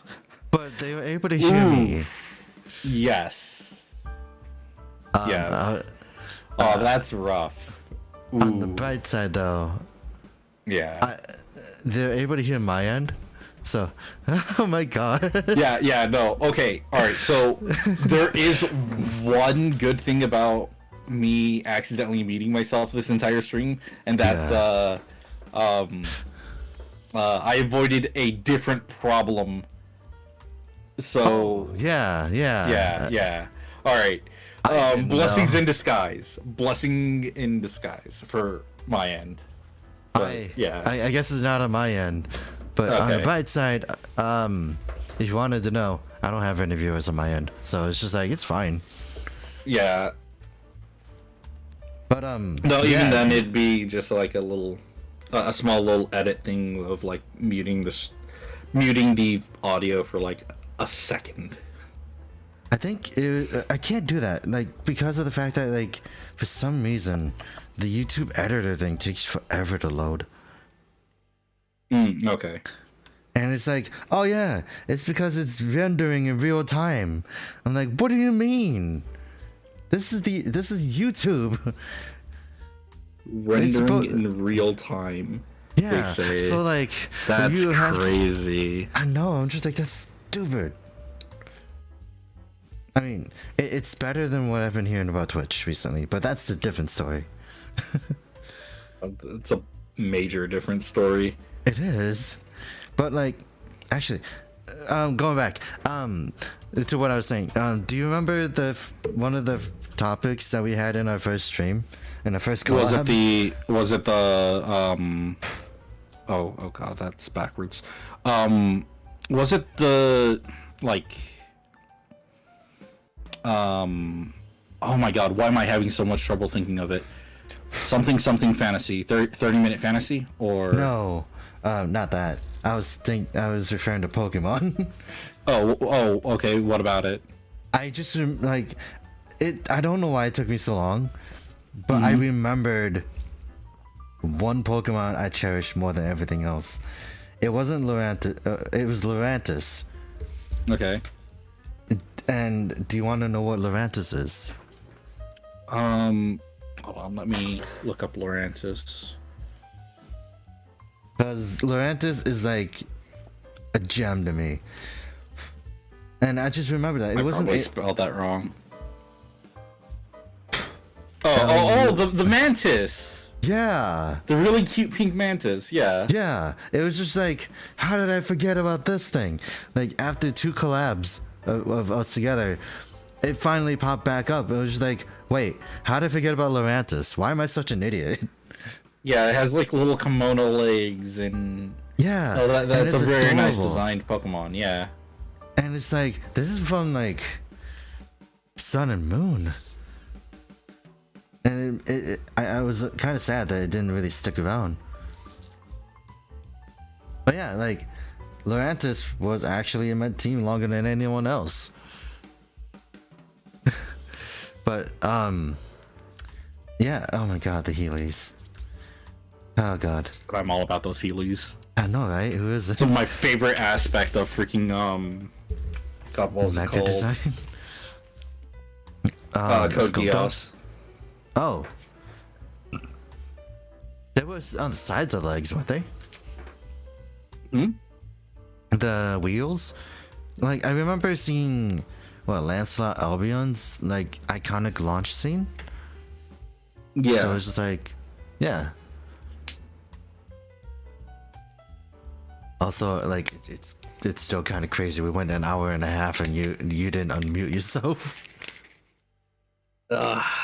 That tis the scuff of being a VTuber. Things like this happen. Usually you have an audience to say otherwise. Yeah, Yeah. I do have your end popped up. I just had it muted. I didn't think. No. I was understood. I'm not gonna lie. I have my own stream pulled up and muted. It hurts. I stopped pulling up my own stream mainly due to the fact that when I first did the Armored Core thing, like my little brother also pointed out that he was able to hear my echo from the stream. Okay. I'm like, oh, fun, okay, because I'm using the same audio stream as the desktop, so it's just like, okay, avoid Twitter, avoid going on Twitter and playing videos. And looking at stuff, because next thing you know, some of them are NSFW, so I gotta stop that. No, like, it was just a fun thing that I learned. I'm like, oh, fun. Yes. Okay, there it is. But like, I think the longest I've actually found myself unmuted was like 2 minutes. Because when I did have viewers, they were like, "Oh, you can't, you can't hear you." So it was probably like legit. It was probably because we were already in the Discord call, so like I wasn't thinking about checking my audio because obviously you could already hear me. Yeah, like through the Discord call. So yeah. So like, I mean, it's unfortunate that I'm probably going to just take this one down on my end because I mean, my end is still up. Gonna be able to hear anything. Yeah. I still linked your channel to mine. Yeah, no, because like I'm still gonna be doing a stream later tonight, so it's no big deal on my end. But yeah, it's definitely like fun experiences, especially because like you don't stream as often as I do. In the sense. Yeah, no, I've been trying to do more like script stuff for some other video ideas that I have. Yeah, I want to stream on the side and do like video essays or other hobby related stuff as my primary. Yeah. Which I feel like I should do that too. Mainly because of the fact that I keep saying I want to go back into stop motion, and this entire year I've only done one stop motion. I mean, that's still good. And I think you should just actually keep doing more stop motion stuff. Yeah, like that's the funny thing. It's like the reason I did that while like I wasn't streaming. I think that was when I used to just stream once a week, right? Yeah. But now I made it a thing where I stream all weekend. Really? Yeah. So it's just like it's not bad. It's like 1 or 2 hours of my time. But the other funny thing is that I've been playing Warframe a lot. Because the quest line, the Deviri Paradox, is really good. Because they give you it's a roguelite, right? Where they give you random Warframes, even if you don't own them. So like and if it's the Warframes you already have, they give you the Prime versions. Like that's cool. If you already had the Prime versions, they give you your Prime versions. So it's like, I think I remember you saying that you missed your Vault. So yeah, if I you missed get my your Vault account back, if you get your Vault back, you're able to play that. But like, I think there's other Warframes that are better than Vault now. So it's just like, I'm sure because like I remember there's like I think Goss. It was like one that was kind of similar to what Volt was supposed to be. The gotta go fast one. So like a lot of people say gotta go fast, but it's also like there's some stuff like the defensive screen that it puts up is also like a crit modifier or something like that. Yeah. Was for like Volt, so there's some more utility that Volt has. But I'm not sure like if Goss has that or if he just has damage. Goss deals blast damage. Yeah. So like when you use like all his abilities together, it's like he's just a walking bomb. Yeah. But like obviously like Volt is a little strange now because of the fact that they haven't really done anything with him in a while. Did I put it on right? I got it on right. But I mean, it doesn't change. I like my electric shark boy. Yeah. But I've been more along the lines of like, yeah, I like everyone. That kind of thing. Oh yeah, no. Like in general, like a lot of the Warframes are really good. Yeah. Did they have the skater jellyfish? Did they give her a prime yet? No. Okay. Not yet, at least. Okay. I think they did Grendel. Okay, they did Grendel. Okay. Yeah, and it's great. I don't have him, but I do like how most of it you don't really need. Like the one I was happy to get is Nidus. Oh yeah, Nidus is great. And like the one I really would like to give a try again would be Octavia. because Octavia is rhythm based. Dude, so I remember playing a bit of Octavia and I liked her, but Yeah. like I feel that like she was very close to giving me a lot of really bad cramps because of all the crouching that you have to do timed. Yeah, like rhythmic timing and everything. Yeah, the rhythmic timing of your crouches just Yeah. felt very rough on my wrist and pinky. Yeah. Warframe do be that. Oh, also you can also play as the Stalker in the Duviri when you unlock it. So it was interesting playing as like an adversary that's been hunting you the entire game. So yeah.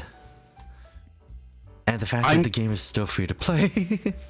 I remember hearing something along the lines of like, I think the PlayStation cross save is like a thing Yeah. now or something like that.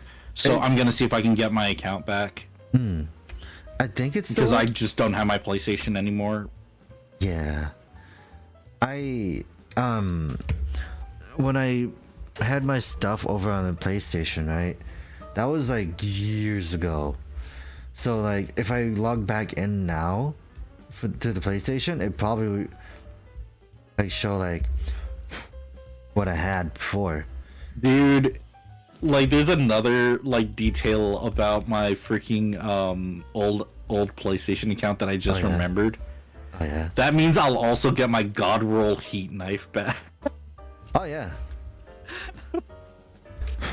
Oh, Because this of is- all things, it was the Yeah. heat dagger that I got a God Roll ribbon on. Yeah. Apparently like you can actually re-roll and they'll be better. But yeah, like are you aware of like things called incarnate weapons? No. Okay, so you know how there's certain weapons that have an alt fire, right? Yeah. To activate this incarnate, you have to go through a few things. But like when you actually do unlock it, it goes to like certain weapons. Okay. And what it does is it transforms your weapons and changes its properties to a certain degree. Okay. So like it's just be like your like whatever weapon you put it on. Like for example, the Boltor, right? So, Oh yeah, the bolter. That's a pretty cool weapon that, if I remember correctly, falls off. yeah. Actually, the incarnate mechanic is supposed to make those better. Okay. Hence the reason why I've been using my Bolter Prime again. And it basically it makes them better. So like you can just shoot the weak points of enemies, like headshots and everything, Yeah. and it fills up the bar. You activate it, and your weapon kind of floats off of your hands and transforms or flashes, and it has like silver trimmings on it this time. And then, And then it does more damage. yeah.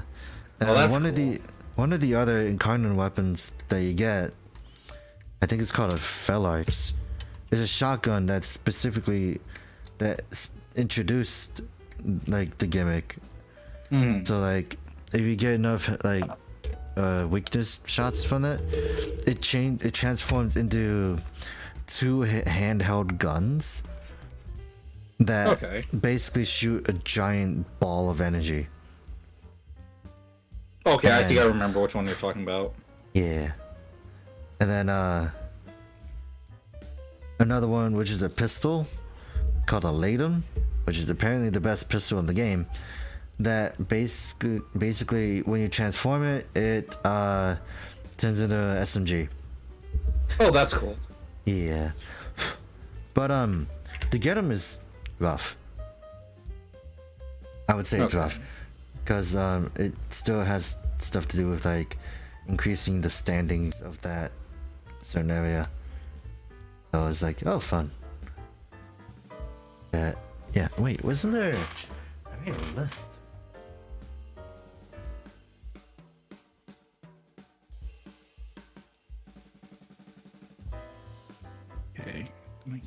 this.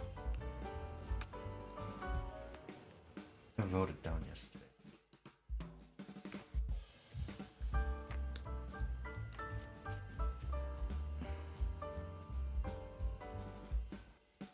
E7. Oh, that's right. One of the ideas I had in my head is like, have you ever thought about like a backstory for like the gun vulva that you're gonna throw in? I didn't want to admit it, but yes. No, like I was thinking about it for a while. Not mine. No, no, like, I have a very basic premise for it, but yeah. Yeah, like I'll go. I think I'll start with mine first. It was just gonna be like a build, like either build divers or build fighters, right? Okay.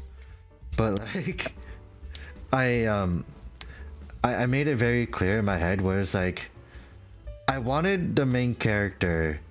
This is a shameless self-insert where it's just like, yeah, what the do you character. mean? What do you mean shame? Like, there is no shame in self-inserting. Yeah, like Just do it well, and no one will care. Like the funny thing is that I wanted it to be interesting, right?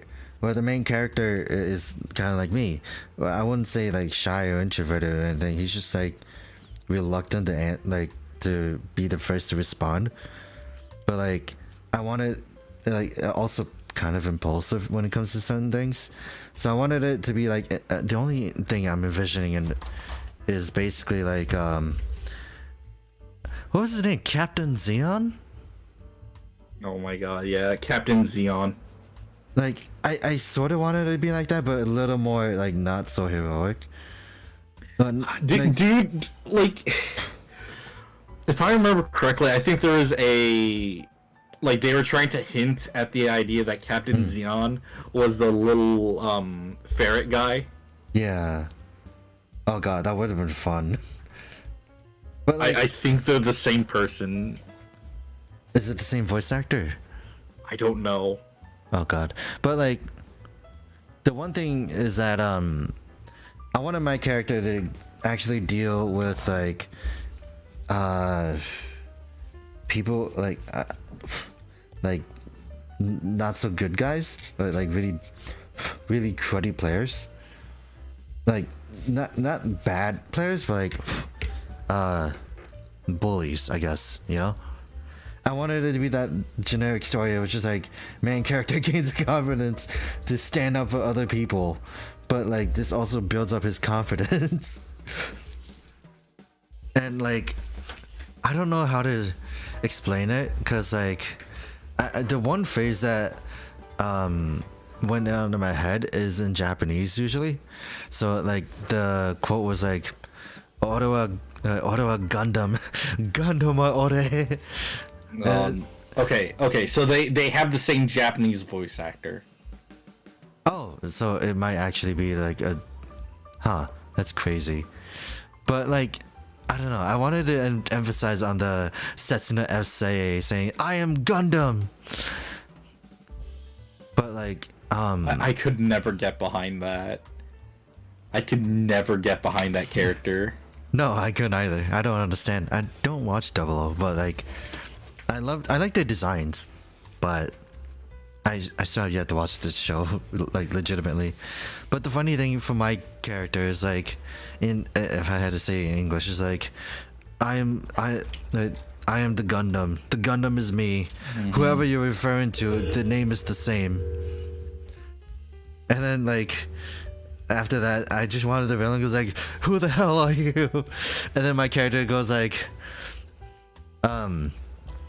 I think if I wanted it, if it was like done in Japanese, it's like, Ore no namae wa Zryken da.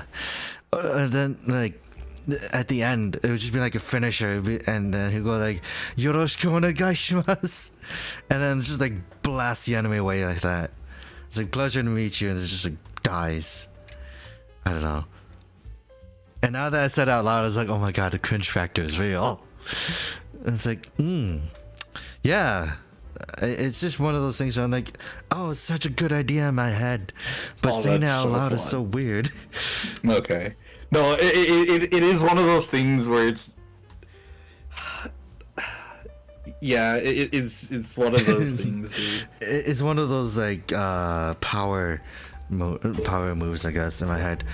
Where it's just like, imagine just like my character just like trying to like basically trying to make an intro, failed to do so a lot, but do it to an enemy because of the fact that that's now his catchphrase.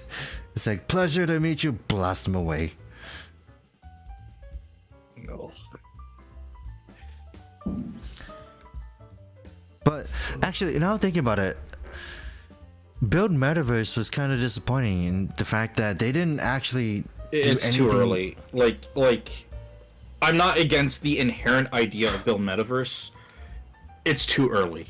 It's way too early in the VR game. Oh no, I'm not talking about the game. I'm talking about the anime. Oh, okay. Yeah. All right. Yeah, that too. Okay. Well, like, not only because of the fact that it's just another like glorified cash out that everyone's already called out on, but like, just give us more build stuff. Yeah, like give us the thing another Build Divers Re-Rise. Give us another like give us Build Fighters. Like the thing that isn't try. I don't mind try. Yeah, I prefer the original more than try. I didn't like Sekai too much. I just thought his master was funny. It's like, wait, it's that dude? But yeah, it's understandable. But like, I just thought it was funny. Like, I just realized I've noticed, like, you know how like Witch from Mercury like ended before that, right? Yeah. And yet they like, and Build Metaverse came out in October, but my only disappointment is the fact is like they could have just done a like custom Witch from Mercury kit. They had so much time and to plan it out. They didn't even bother dropping Witch from Mercury into that show and giving us like a custom. And it's sad because the only thing that we have that has like any semblance that a reference to Witch from Mercury is the SD Gundam line. Yep. And I'm like, how sad is it that Build Fighters won't enforce it, but SD Gundam will? I think it's just a matter of like time. Yeah. Like I'm sure the next Build Fighters, Build whatever, is going to have it. Yeah. Better. They're better. That's all I'm saying. But like, they're, like straight up, Wish from Mercury is probably like the most successful it's ever been. In a while, yeah. Yeah, in a hot minute.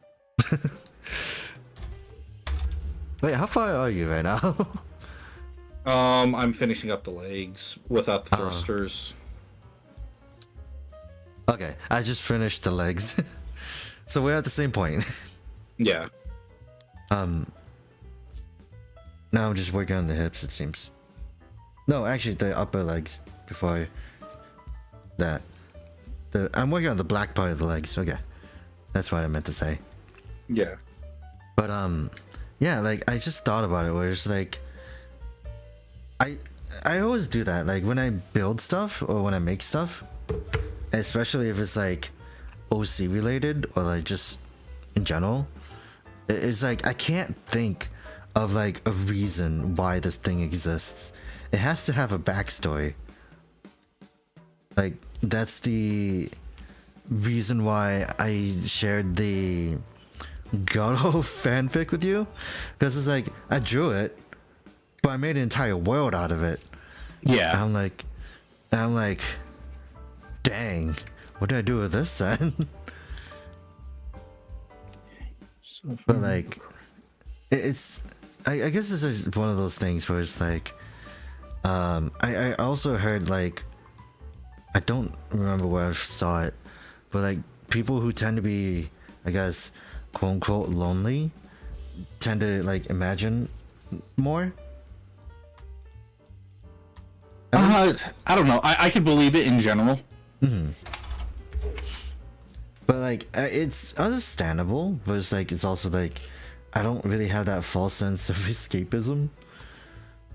Especially now that I've seen the whole, I was gonna say the VTuber scene and stuff. But like, it's weird. The VTuber scene is still weird to me. Because like, if you're ever trying to make friends, like in a certain server and stuff, you obviously know that they're not interested in talking to you. They're more interested in talking to the talent in question. And it's like, pleasure talking to you, I guess. But yeah, it's like, those kind of run-ins always, I guess, rough. To me, it's like, they're always fun to look at. Mm-hmm. Because it's like, you try to be nice and everything, and then like, in my head, I was like, if they don't answer within like 2 hours or something, I just imagine it's like, yeah, whatever, and then just like look somewhere else, like what you see in movies or something. Yeah. Okay. So I'm like, oh, fun. Just like this. Yeah. But yeah, I should probably get the CHUCHU's Demi trainer, huh? Because the only difference with that was the fact that it had the Heelys, the knees were different, and the head, right? Most of the leg sculpt is a little different. The chest sculpt is a little different. The shoulders are different because it has the asymmetrical shoulder with the shield. Oh, okay. The backpack's different. Yeah, there's quite a bit. There's quite a bit. Oh, okay. I thought it was just like a minor difference. No, there's quite a bit. Okay. And the fact that like she comes with her own smart beam gun. Which actually reminds me, how come it makes me wonder why they didn't do anything related to the S Gundam yet. Because I know they didn't they have a few Verkas and like old high grades, but like anything with like related to like the new engineering or like real grade would be interesting, I guess. Because I kind of like how bulky the S Gundam is. So it might be because of how bulky the S Gundam is. That is true. Like I think the closest thing was oh god, what was it? The Deep Striker or something like that. The freaking large MG that was white and red. Yeah, and that was like a $200 kit. Yeah, that's the closest thing, because like, if I remember correctly, like the Deep Striker was like a simulation machine that got developed into the S Gundam or something like that. I didn't know that. It was something like that. I don't remember. Like, I could be wrong. I just remember like someone reading out a description of what it was supposed to actually be, in that it's not actually a Gundam. It does look or cool, a mobile though. suit. Yeah. Like, I thought it was interesting. Like, I remember in Gundam Breaker, they had like the S Gundam with like the booster legs. I'm like, what is that? Yeah. So I remember just looking at it. It's like, what is that? And why does it have that? But I realized that it has like the same boosters on its back too. So I'm like, huh, crazy. Speaking of Gundam, dude, like, did you see the thing for the Netflix series? The trailer?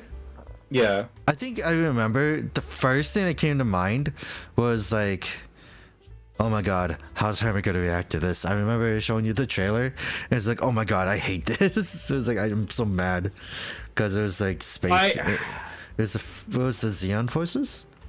Yeah. So like, again, as a Fedi, no, I like Federation. I like Federation stories. I like the Federation perspective. I'm fine with it. Like I don't mind there being a story focused on the Xeon side of things, right? Yeah. As long as they don't make the Xeon seem completely like Good. innocent. Yeah. Because the whole point is both sides are bad. Like that's always been the main message, is that war brings out the worst in everyone. Yeah. And people who could normally get along are forced not to because they are picking sides in a conflict that is greater than them, brought by someone's like hubris Yeah. or greed. I think when I was watching Gundam for the first few times, Thunderbolt was a good example of that. Yeah. But like, they were like, "Why can't we just get along?" It's like you're not wrong. And Yeah, then like after that, it was just like the beam saber through the thing, and you see people die. It's like, oh wait, they don't know. Yeah, it's the same thing with one of the best examples is War in the Pocket. Yeah. Don't we still have to watch with the that? Alex? Oh no, I was thinking about the 8th MS team. Yeah, 8th MS team is pretty good. But like War in the Pocket is another example. Yeah, I know. And that one's particularly tragic with how it ends. Yeah. Like, I know what happens at the end. It's just the fact that like Gundam itself is just tragic. I think Witch from Mercury is like one of the rare ones where it actually does have a happy ending. It is. But like, I think it's also because of the backlash from Iron-Blooded Orphans. I don't think Iron-Blooded Orphans was too bad with how it ended.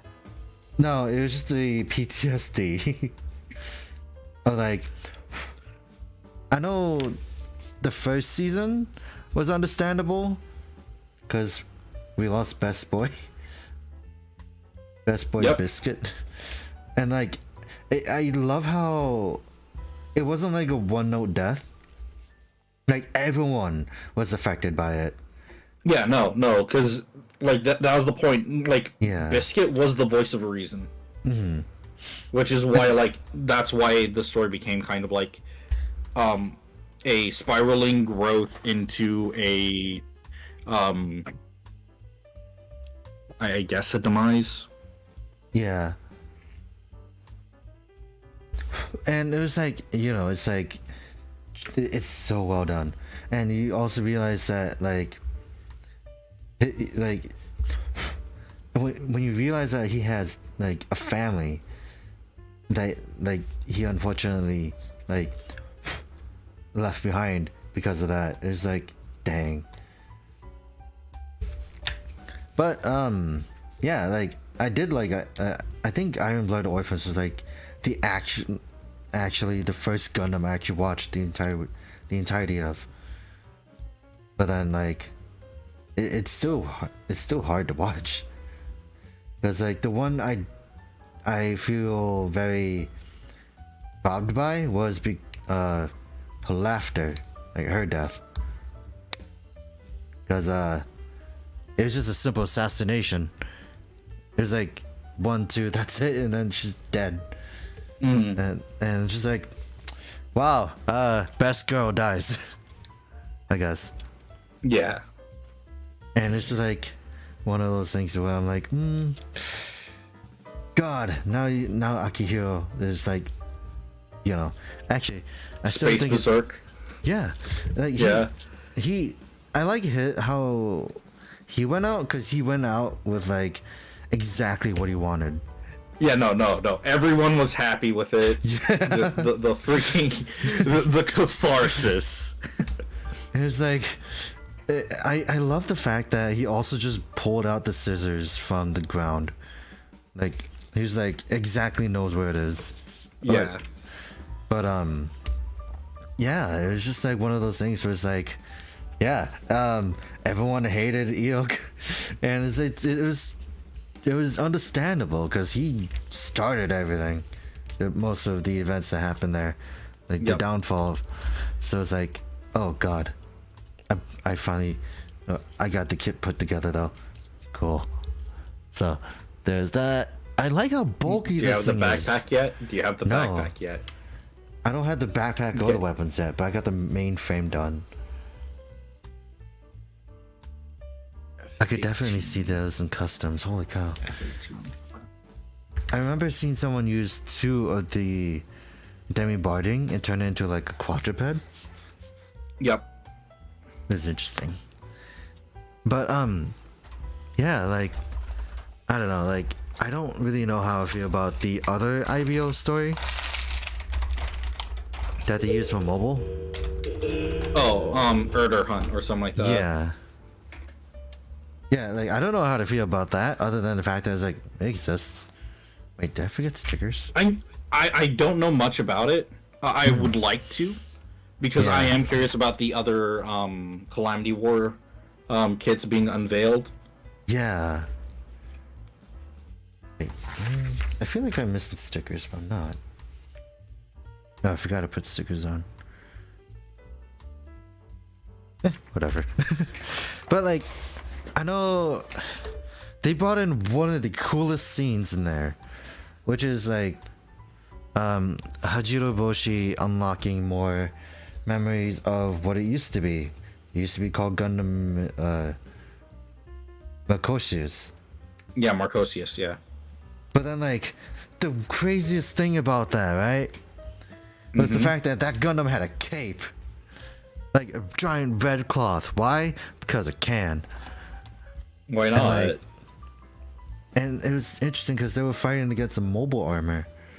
Yep. So like that. Because you remember the lore of the mobile armors, right? Yeah, like they were made to kill the Gundam pilots, and just they were meant to kill people in general. Yeah. And then the Gundam pilots were meant to kill, like, the Gundams were meant to destroy the mobile armors.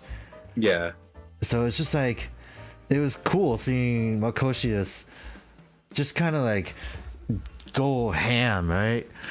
And then like the last scene you see is Marcosius with 6 blades. Like 6 arms just like stretched out, just like, okay, yeah, this thing isn't living, is gonna live. I was like, yep. I do like that though. Like I would like to see a side story that involved the war, or the battle, that kind of thing.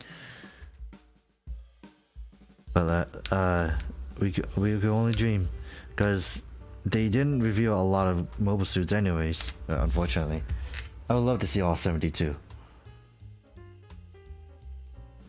Because I don't think they did any recent ones, sadly. Other than like, there's that one with the really big dumpy. oh yeah. I think I remember showing you that. Yeah. Like, I think that was the recent one, but like, I wonder if they're gonna do any more. Cause there was one that looked like a Grim Reaper, but like it was like originally an anchor.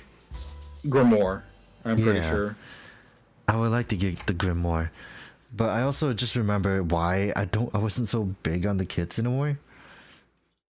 Because it's mainly due to the fact that like it's wildly inaccurate, I guess. But not wildly inaccurate, it's just the fact that like most of it is like stickers. Like some of the kits were like super sticker heavy. Like I could understand, but like I have a weird thing with stickers where it's just like, if it's too much, then I think it's too much. Like Barbados Lupus, I think. But no, Barbados Lupus is great. That one is the fantastic one. It's Lupus Rex that's rough. Yeah, like as far as I remember, Dantalion was pretty good because it didn't have a lot of stickers. Yeah. But that's also because of the fact that like most of it didn't go on the main kit. Most of it went onto like the T booster. I think that's what's called. Yeah. But then there's also like what was? I have a kit here. Not really. But like I think I never really had a run-in with like a kit that I wanted done so badly, other than like the Baymom's girl, cross-friend girl, Gao Gai Gar. Because it's just like, you know, engineering. But Yeah, like I like I guess like in the IBO scene, I just was surprised at the amount of stickers they had. Cause I know I think it depends on the kit. it does Because I know there's a couple that I've built that were pretty good about kits. Like the Sheeden, if you remember the Sheeden. Is that the yellow, green, and white one? Wait, hold on. Is it the Sheeden? Hold on. It was the one that the Tekada, it's like primary. Oh. It. Hold on. Sheeden. It's like a red generic mobile suit, right? Yeah, yeah. Okay. I really like the Sheeden. That thing, like the only sticker was for the iCam and Yeah. the thing behind the iCam. Oh, okay. Yeah. I remember If I could get another copy of this, the only thing Yeah. I would change are like the legs. Everything else about the Sheeden I really like. I really like the Grimgard. And I was using the Valkyrie frame. And yeah, I wanted to get that blue one, the one that looks like an ox. Because of the fact that The Minotaur or yeah, because of the fact that like he had a pretty big sword. And I'm like, okay, that's kind of cool. Also the fact that like I don't know, I love chunky mechs for some reason. So it's like that's why sometime down the line I want to get the Gustav Karl. But yeah. Another I guess like the other thing was I just saw that they announced Master Grade Narrative Type C. That was interesting to look at. When did I fight? Okay. And it makes me wonder, like, I don't know if that's P Bandai. Now I think about it. Cause like have you kept up with the F90 series? like I was keeping up with them for a little bit because they were so cool, and then I realized they're so cool I'll never get them. I hate this, and then I stopped keeping up with them. And then every so often, like I'll see a thing and I'm like, wow, that looks really cool. I hate it. Like they're still doing the 26 packs for the F90. But F90-2 as well. It's still going. They finally just did the A part. Or the A pack. So it's like they don't have a lot left to do. But what are they gonna do afterwards? Because they spent so long working on it. Like 2-3 years? I don't know. Maybe they can do something along the lines of release a freaking kit for shelves instead of making more P Bandai with completely new tooling. Like that's the other thing. Was like I don't really think they're gonna stop. The P Bandai thing is ridiculous. Yeah, I saw that. What was that astronaut girl for the 30-minute sisters thing? Because I saw that she got released. I have that. I have. Wait, she got released? Wait, no. She won't be coming out to America until like January. Yeah, I've seen some people online already have one, so it's like, ooh, fun. Yeah, because I want the police one. I want the police one really bad. Yeah. I have the astronaut one pre-ordered, and then there was that like, On P Bandai? Yeah, the American P Bandai. Let me know how that goes. Because there's that one which takes some parts from the Portanova space type. Yeah. Yeah. I know that, like, I do think that if it was just like a retooling of like an existing one, that would totally make sense. Because like I know they did one that looks like a Dom, a 30-minute missions kit that looks like a Dom, and then they had like a color variant of it that made it look like a Black TriStar version. Oh, that's fun. And then like they just kind of like just had the basic kit plus another armor set that you could get separately, all in one. Mm-hmm. So it's like those are the kind of things I actually do kind of like. Okay. Was on like this. Okay. But like, Bandai has been mixed. I think in general it's just like it's a mixed bag for me because of the fact that like I do frequently order Bandai exclusive stuff, and I'm not proud to admit it really now I think about it, but it's also the fact that like Kamen Rider does that too, and it's it doesn't shy away from it. Because if like one of the things is like I was talking to my little brother about it, he pointed out that there were in Revice there were only 2 retail belts, and then like the rest of the other belts that showed up in the show were Bandai when it didn't need to. Oh, like for some like the Demon's Driver with the LED and everything, that totally makes sense to me. But yeah, it's definitely like a rocky situation, I would say. Yeah. Okay. I miss the days of Bandai mostly being like recolors with like a new part. Yeah. Like I would have been fine if they did something like the Rising Gundam for that. But at this point, it's just like, what are you guys gonna do next? Like they're probably gonna remake the Dragon Gundam, put it into Bandai, the Bolt Gundam, just all the Shuffle Alliance. Another Gundam. Which really hurts because every one of the Shuffle Alliance kits so far looked like they could have just been normal like kit releases. Yeah, and like the only one that isn't like Bandai is the older kits, and those are pretty good still. But like I guess that's like one of the other things. It does, because I still want to get the Mudrock. And like if it was like variants like in a build fighter scene, that would make a little more sense to me, to be honest. Yeah. Because like some of those were like online exclusives. Well, not like some of the stories that they put in were online exclusives, right?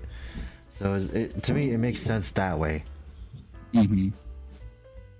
Like the Gundam Stormbringer, that one made more sense of being Bandai.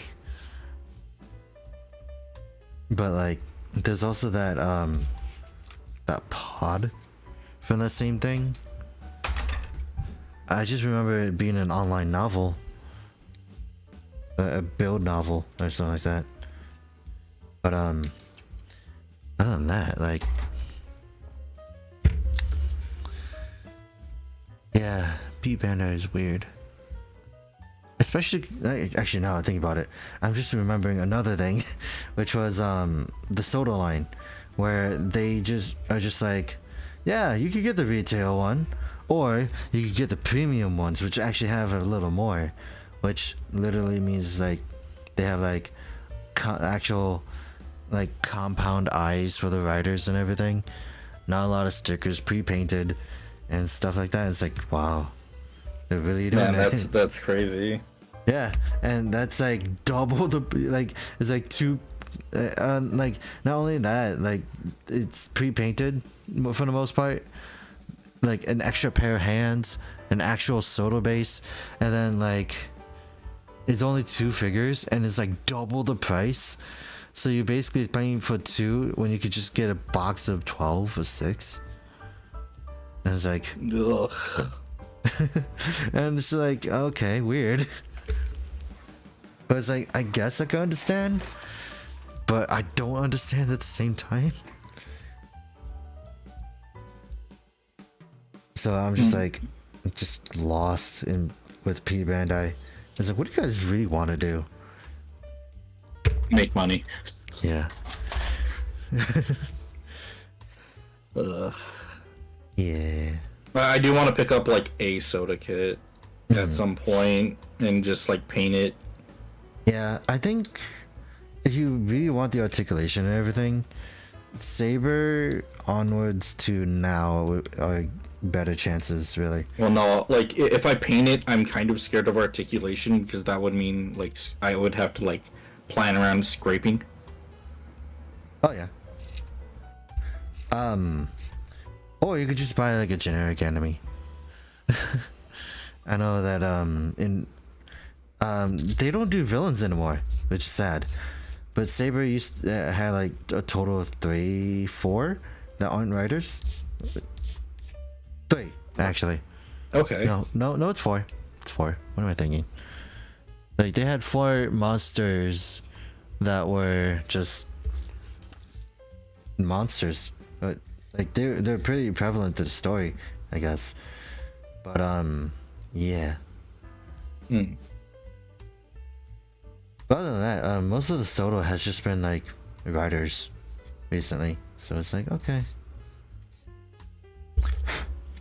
But like the older ones were definitely a safer bet. Build if you just want for like the one change gimmick, because it was pretty good at that. Geo was the one that kind of upgraded the articulation, gave it like swappable hands and everything.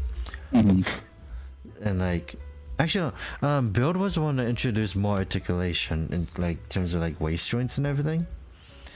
Yeah. Geo introduced alternate like switched swappable hands, a slightly better articulation, but it's still the same. 01 made it better, where they gave you, I think it was 01, they gave you a stand that's able to hold the hands, so you didn't have to worry about it. And then Saber brought in more articulation, like better articulation. Like they brought in the butterfly joint for the arms. It made it a lot better. But like also like a whole bunch of accessories and like the ability to what was it? The ability to change forms between the first 3 riders. Like to basically change out like what like aren't like yeah, what other form you could do. And then I got the backpack done. Revise was messy, but it was weird. 01 and Saber were the only lines that actually had like pre-painted figures when they could. So like they didn't have a lot of stickers, but then like Revise onwards, it was just yeah, you're gonna have to put these stickers on. It's not our fault. It's the budget. So like, oh, fun. Okay. I'm making the gun now. I'm working on the backpack. I the first thing I did was the gun because I remembered how to do that one. Yeah. I mean, you also had like 2 of them now. So it's like yeah, and I'm gonna be dismantling one. Yeah. The other one is saying where it is in the CHUCHU shrine. Oh yeah. I don't really. I'm thinking about what to use this for if I ever did try to customize it. I don't really have an idea. But yeah, like I really like the shoulders. I definitely like the forearms. They're bulky. Like the side boosters as well. Like there's a lot of things you could take out of this, which I think is fine. It's fine. But I also kind of became a little more concerned when I'm like, what other kit can I tear apart? It was like one of the things that went through my head as I was like customizing my gun vulva. Cause like it's because it's just so fun to come up with ideas and then to reuse things that you have in a way that where, like, one of my favorite things about 30-minute missions is that when you see someone post a custom, you more or less know where the parts came from, Yeah. and you can have an understanding of how they made it. Yeah. And then there's the ones where it's all 30-minute mission kits, right? It's Yeah. all 30-minute mission parts. These that you should be familiar with, but like you can't tell what part is from where because Yeah. they would cut two different parts and then glue them together. Yeah, like they're, I guess in that case, it's like they're so pro that you can't really differentiate them. But like, Yeah. I love that kind of thing, to be honest, because it's just like, I've always liked How did you right? do that? How did you make that? Yeah. Yeah. I know that, I think people have been making Centaur ones that I've been finding. So it's like, oh, that's cool. And apparently I have a thing for Centaurs, it seems, recently. So I'm like, okay. Oh, crazy. Crazy, yes. Yeah. And it's like, there's nothing wrong with that. It's just like, to me, we don't have a Centaur VTuber. I blame what was it? We have horse VTubers though. No, we do, but not Centaurs in general. Yeah, I blame Uma Musume though. For normalizing the Very horse girl good. thing. Yeah, for getting people interested in horse girls. 'Cause it's so good. Yeah, that's true. I'm still It's so good. Shadowverse Evolve has a Uma Musume freaking expansion set. yeah, it's still there. Yeah, no, like the official card game, the official Yeah. trading card game, the physical. God. That is, and it has its own starter decks if I remember correctly too. Oh god.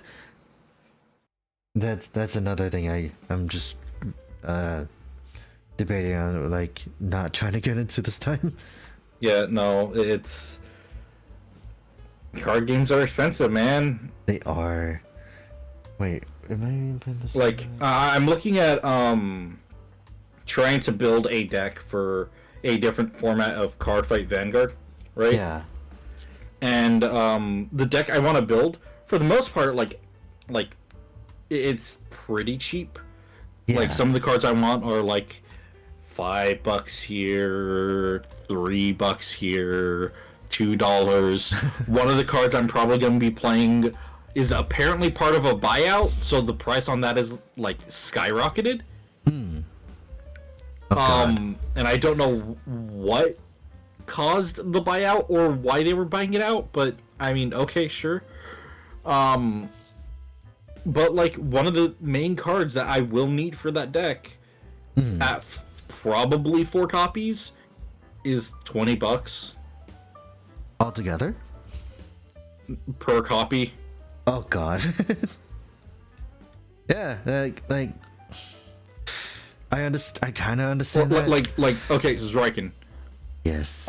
You've played a little bit. You know about the drive check, right? Yes. What if I told you the deck I wanted to build had the ability to drive check 11 times? Oh god. So like, out of all that, those 11, if it was, this is for Vanguard, right? Yeah, this is for Vanguard. So 1 out of 11 chance you get an over trigger, basically. Yeah, that's 1 out of 11 chance I hit the OT. That's 1 out of 11 chance that no, that's 1 out of 11 chance that I hit the OT, right? Yeah. And then that's also like within those 11 cards, that means I can hit crits, Yeah. and I can just spread the crits to my different units and whatnot. And like so how the gimmick works is like when you attack with this one card, you check the top 5 cards of your deck, Yeah. and you put 1 into the graveyard. The one you put in the graveyard, his drive check becomes equal to the grade of that card. There's a grade 10 and a grade 11 card in the game now. Oh yeah. yeah. Yeah, I because think I the remember dragon hearing about that. trees. Because Yeah. the dragon trees. So that means with that card, if you play premium, which is the format where every card is available, Yeah. You can drive check 11 times and just hammer out all of your crits in one attack. Oh god. Is it even worth doing though? It's funny. Oh god. And that's what I care about. At least it's all about having fun. Yeah, because I do plan on building Dragon Tree anyways at some point. Especially because they made some changes, dude. Did they? Yeah, so you know how the drive check, not the drive check, but like the ride deck? Yeah. Yeah. So the ride deck doesn't count towards the 50 cards of your main deck anymore. Oh, okay. If you're playing standard. Okay. Yeah. So, like, as small as that may seem, if you're playing, like, if you're playing a normal deck, right? Yeah. You have your 16 triggers. In that format, you need to play your 4 Sentinels. You need to run the extra copies of your grade 3 for Persona rides, or just a normal generic deck, right? Yeah. And at that point, your ride deck plus the extra copies of your grade 3 plus your Sentinels that are going to be considered your auto includes, that's already 27 out of your 50 card like limit. So more than half of your deck is pre-decided. Nice. And then, well, no. So like this is like a deck space thing, to where you don't have as much space to play with, despite it being 50 cards. Oh, okay. Did they up the limit of like the triggers, or is it still the same? So it's still going to be the 16 triggers. Okay. One over trigger. Among them, for the most part, the rules are the same. There's a new. So you might not be familiar with it, but like they have this thing called a stride deck. Yeah. And stride decks had this thing called a crest. Yeah. Now there's a generic crest for normal decks now. And that results in you being able to get an extra draw in some cases. Huh. Interesting. Wait, how do you attach the wire? I even want to? Not really.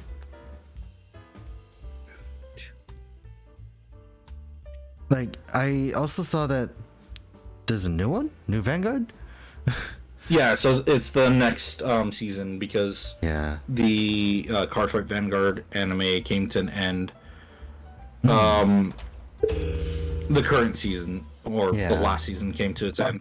So this is going to be the next season.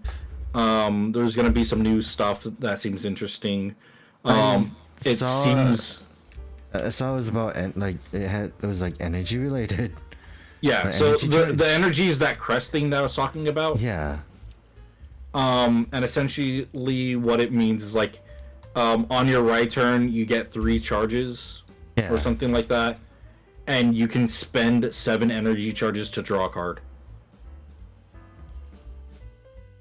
Okay. I wonder how that's gonna work out though. There's going to be ways to do it. So like it's an extra mechanic that's just very nice to have. Yeah. Alright. And there's probably going to be like more crests that'll come out. They'll probably make, because like again the first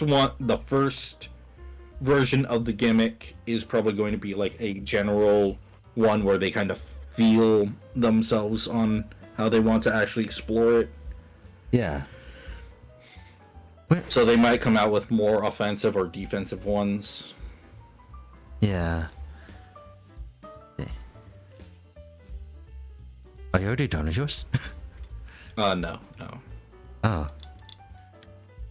I'm working on the backpack right now. Okay. I think I just finished. I'm not gonna mess with the wire gimmick. I'm messing with the wire gimmick because of the fact that it's like, you know, I did it with the Nicholas. I did it with the whatever the other one was. I don't like it actually. Moving it out. The wire I- gimmick is interesting. It's just not my favorite. I wish they used a thicker wire. I know, right? That's like one of my issues with this in general. It's just like, why this? Why this flimsy wire? It reminded me of the Raider Gundam. And my experience with the Raider Gundam. So like, Because- and like, here's the thing: Bandai already uses some thicker wire, because like, I lifted this off of the what was it? The one that came before the Pumpkin Girl, the Naverlia, the one that's supposed to be like a devil girl. Yeah, Like, yeah, there's that tail with the like thicker wire. yeah. That way, it holds its shape. Like, that's nice. It's like, where's that? Why aren't they using that more often? Yeah. It's upsetting in my case when I'm like, why? Why you do this? They already have an answer, and they're just not using it. Yeah.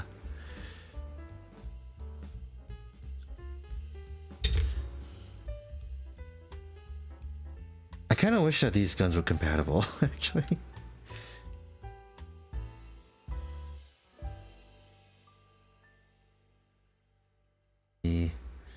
Alright, this can go.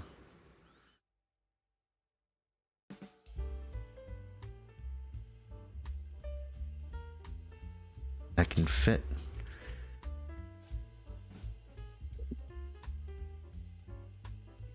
Oh boy. Can you fit in?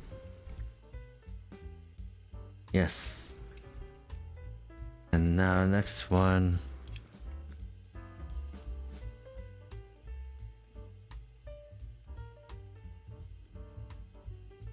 Actually, now think about it. Talk about Uma Musume, right? Yeah. I'm just surprised that Gold Ship still has her eyes. Wait, what? Because- What do you mean? One of the characters, Gold Ship, she's prone to getting herself stabbed in the eye more so than anyone else. Like, literally, someone made a compilation of what happens to her when that kind of thing happens. Oh. It's like, it's just a running gag, right? But one of the things that was very anime-esque and silly was she like it was a beach scene, right? And it was like a music compilation, but like one of the scenes is her like jumping at someone, literally gets her eyes stabbed at the chopsticks, and she's just like, oh my god, and she's still fine. Okay, yeah. And another one was just like her getting hot mustard in her eye, Oh, that one's rough. but it's just like, how are you still alive? But no, like apparently I found out also that the girls in Uma Musume are actually based off of real horses. Yeah, no, they are completely. Uma Musume does the to horses what Azure Lane does to Battleships. battleships. Yeah, Yeah. where like they're based on the real thing. They take certain aspects into account Yeah. for the design. Yeah, makes sense. And like apparently what happened with Gold, like there's a scene that also happens in there where Gold Ship is basically fighting and going like one-upping another horse girl. And apparently that was like an actual thing that happened. Well, like the horses didn't like each other, so they were just kind of like, I don't like you, I don't like you either, and then like they were delayed, I guess. So it's like, yeah. Also, yeah, I just made CHUCHU, the Demi Barding, hold on to the rifle like a club. Yep. Nope. I love the fact that definitely is a thing. I just like the fact that they did that. But that you can do that, at least. The ankles I'm still weirded out by. Like, the joint of it. The ankle joints are something that I feel a bit iffy on in general for all of the 30, not the 30, the witch kits. Yeah. And it's like, it's definitely something to get used to, but it's definitely, it's not a bad thing. At least it keeps its shape. But actually, now I think about it, I could definitely see myself just doing a recolor, not really customizing this, because I don't. I mean, have that is a anything else customization. Yeah, Yeah. but like not like anything major, like what I'm doing, like what we're doing with the gun vulva, but like, yeah. Oh god. Still like the Heelys though. I love And the Heelys. side thrusters. Actually, I just like the Demi Barding in general. The Witch from Mercury kits have been nothing but good. Like they're good no matter what. Actually I could show I didn't use them, but this is all that remains of Gundam Helios. So it's Oh like, my god. yeah, it's just the torso part. But like Gundam Helios is also pretty good. It's just funny that I realized that he uses shoulder pads from the unicorn. Like there's like some bits and aspects I could see. Body is from X, head is from Destiny, shoulders are from unicorn, forearms and shins are from Double X. So it's like, yep, it's all fun. Yeah, no, like they really went to the extent of doing that, just for that like idea and promotion of you know, you're building your own OC Gundam machine mobile suits using parts that already exist. You know, that's Gundam Breaker. You know, that's why I like Gundam Breaker, and I'm sort of. I hope they give us a actual Gundam Breaker game. With the shutdown of the mobile, Gundam Breaker mobile, they have with the shutdown of mobile, they have an excuse. Yeah. But like, I think they're just more focused on trying to get Metaverse to work. It's too early. Yeah. It's too early in VR technology, in my opinion. Yeah, it's understandable. Like I if they could like,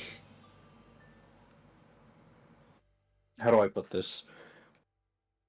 If they could just like take a lot from VR chat, right? If they could just take more from VR chat, I'd be happier. Or like look at games like Roblox as well.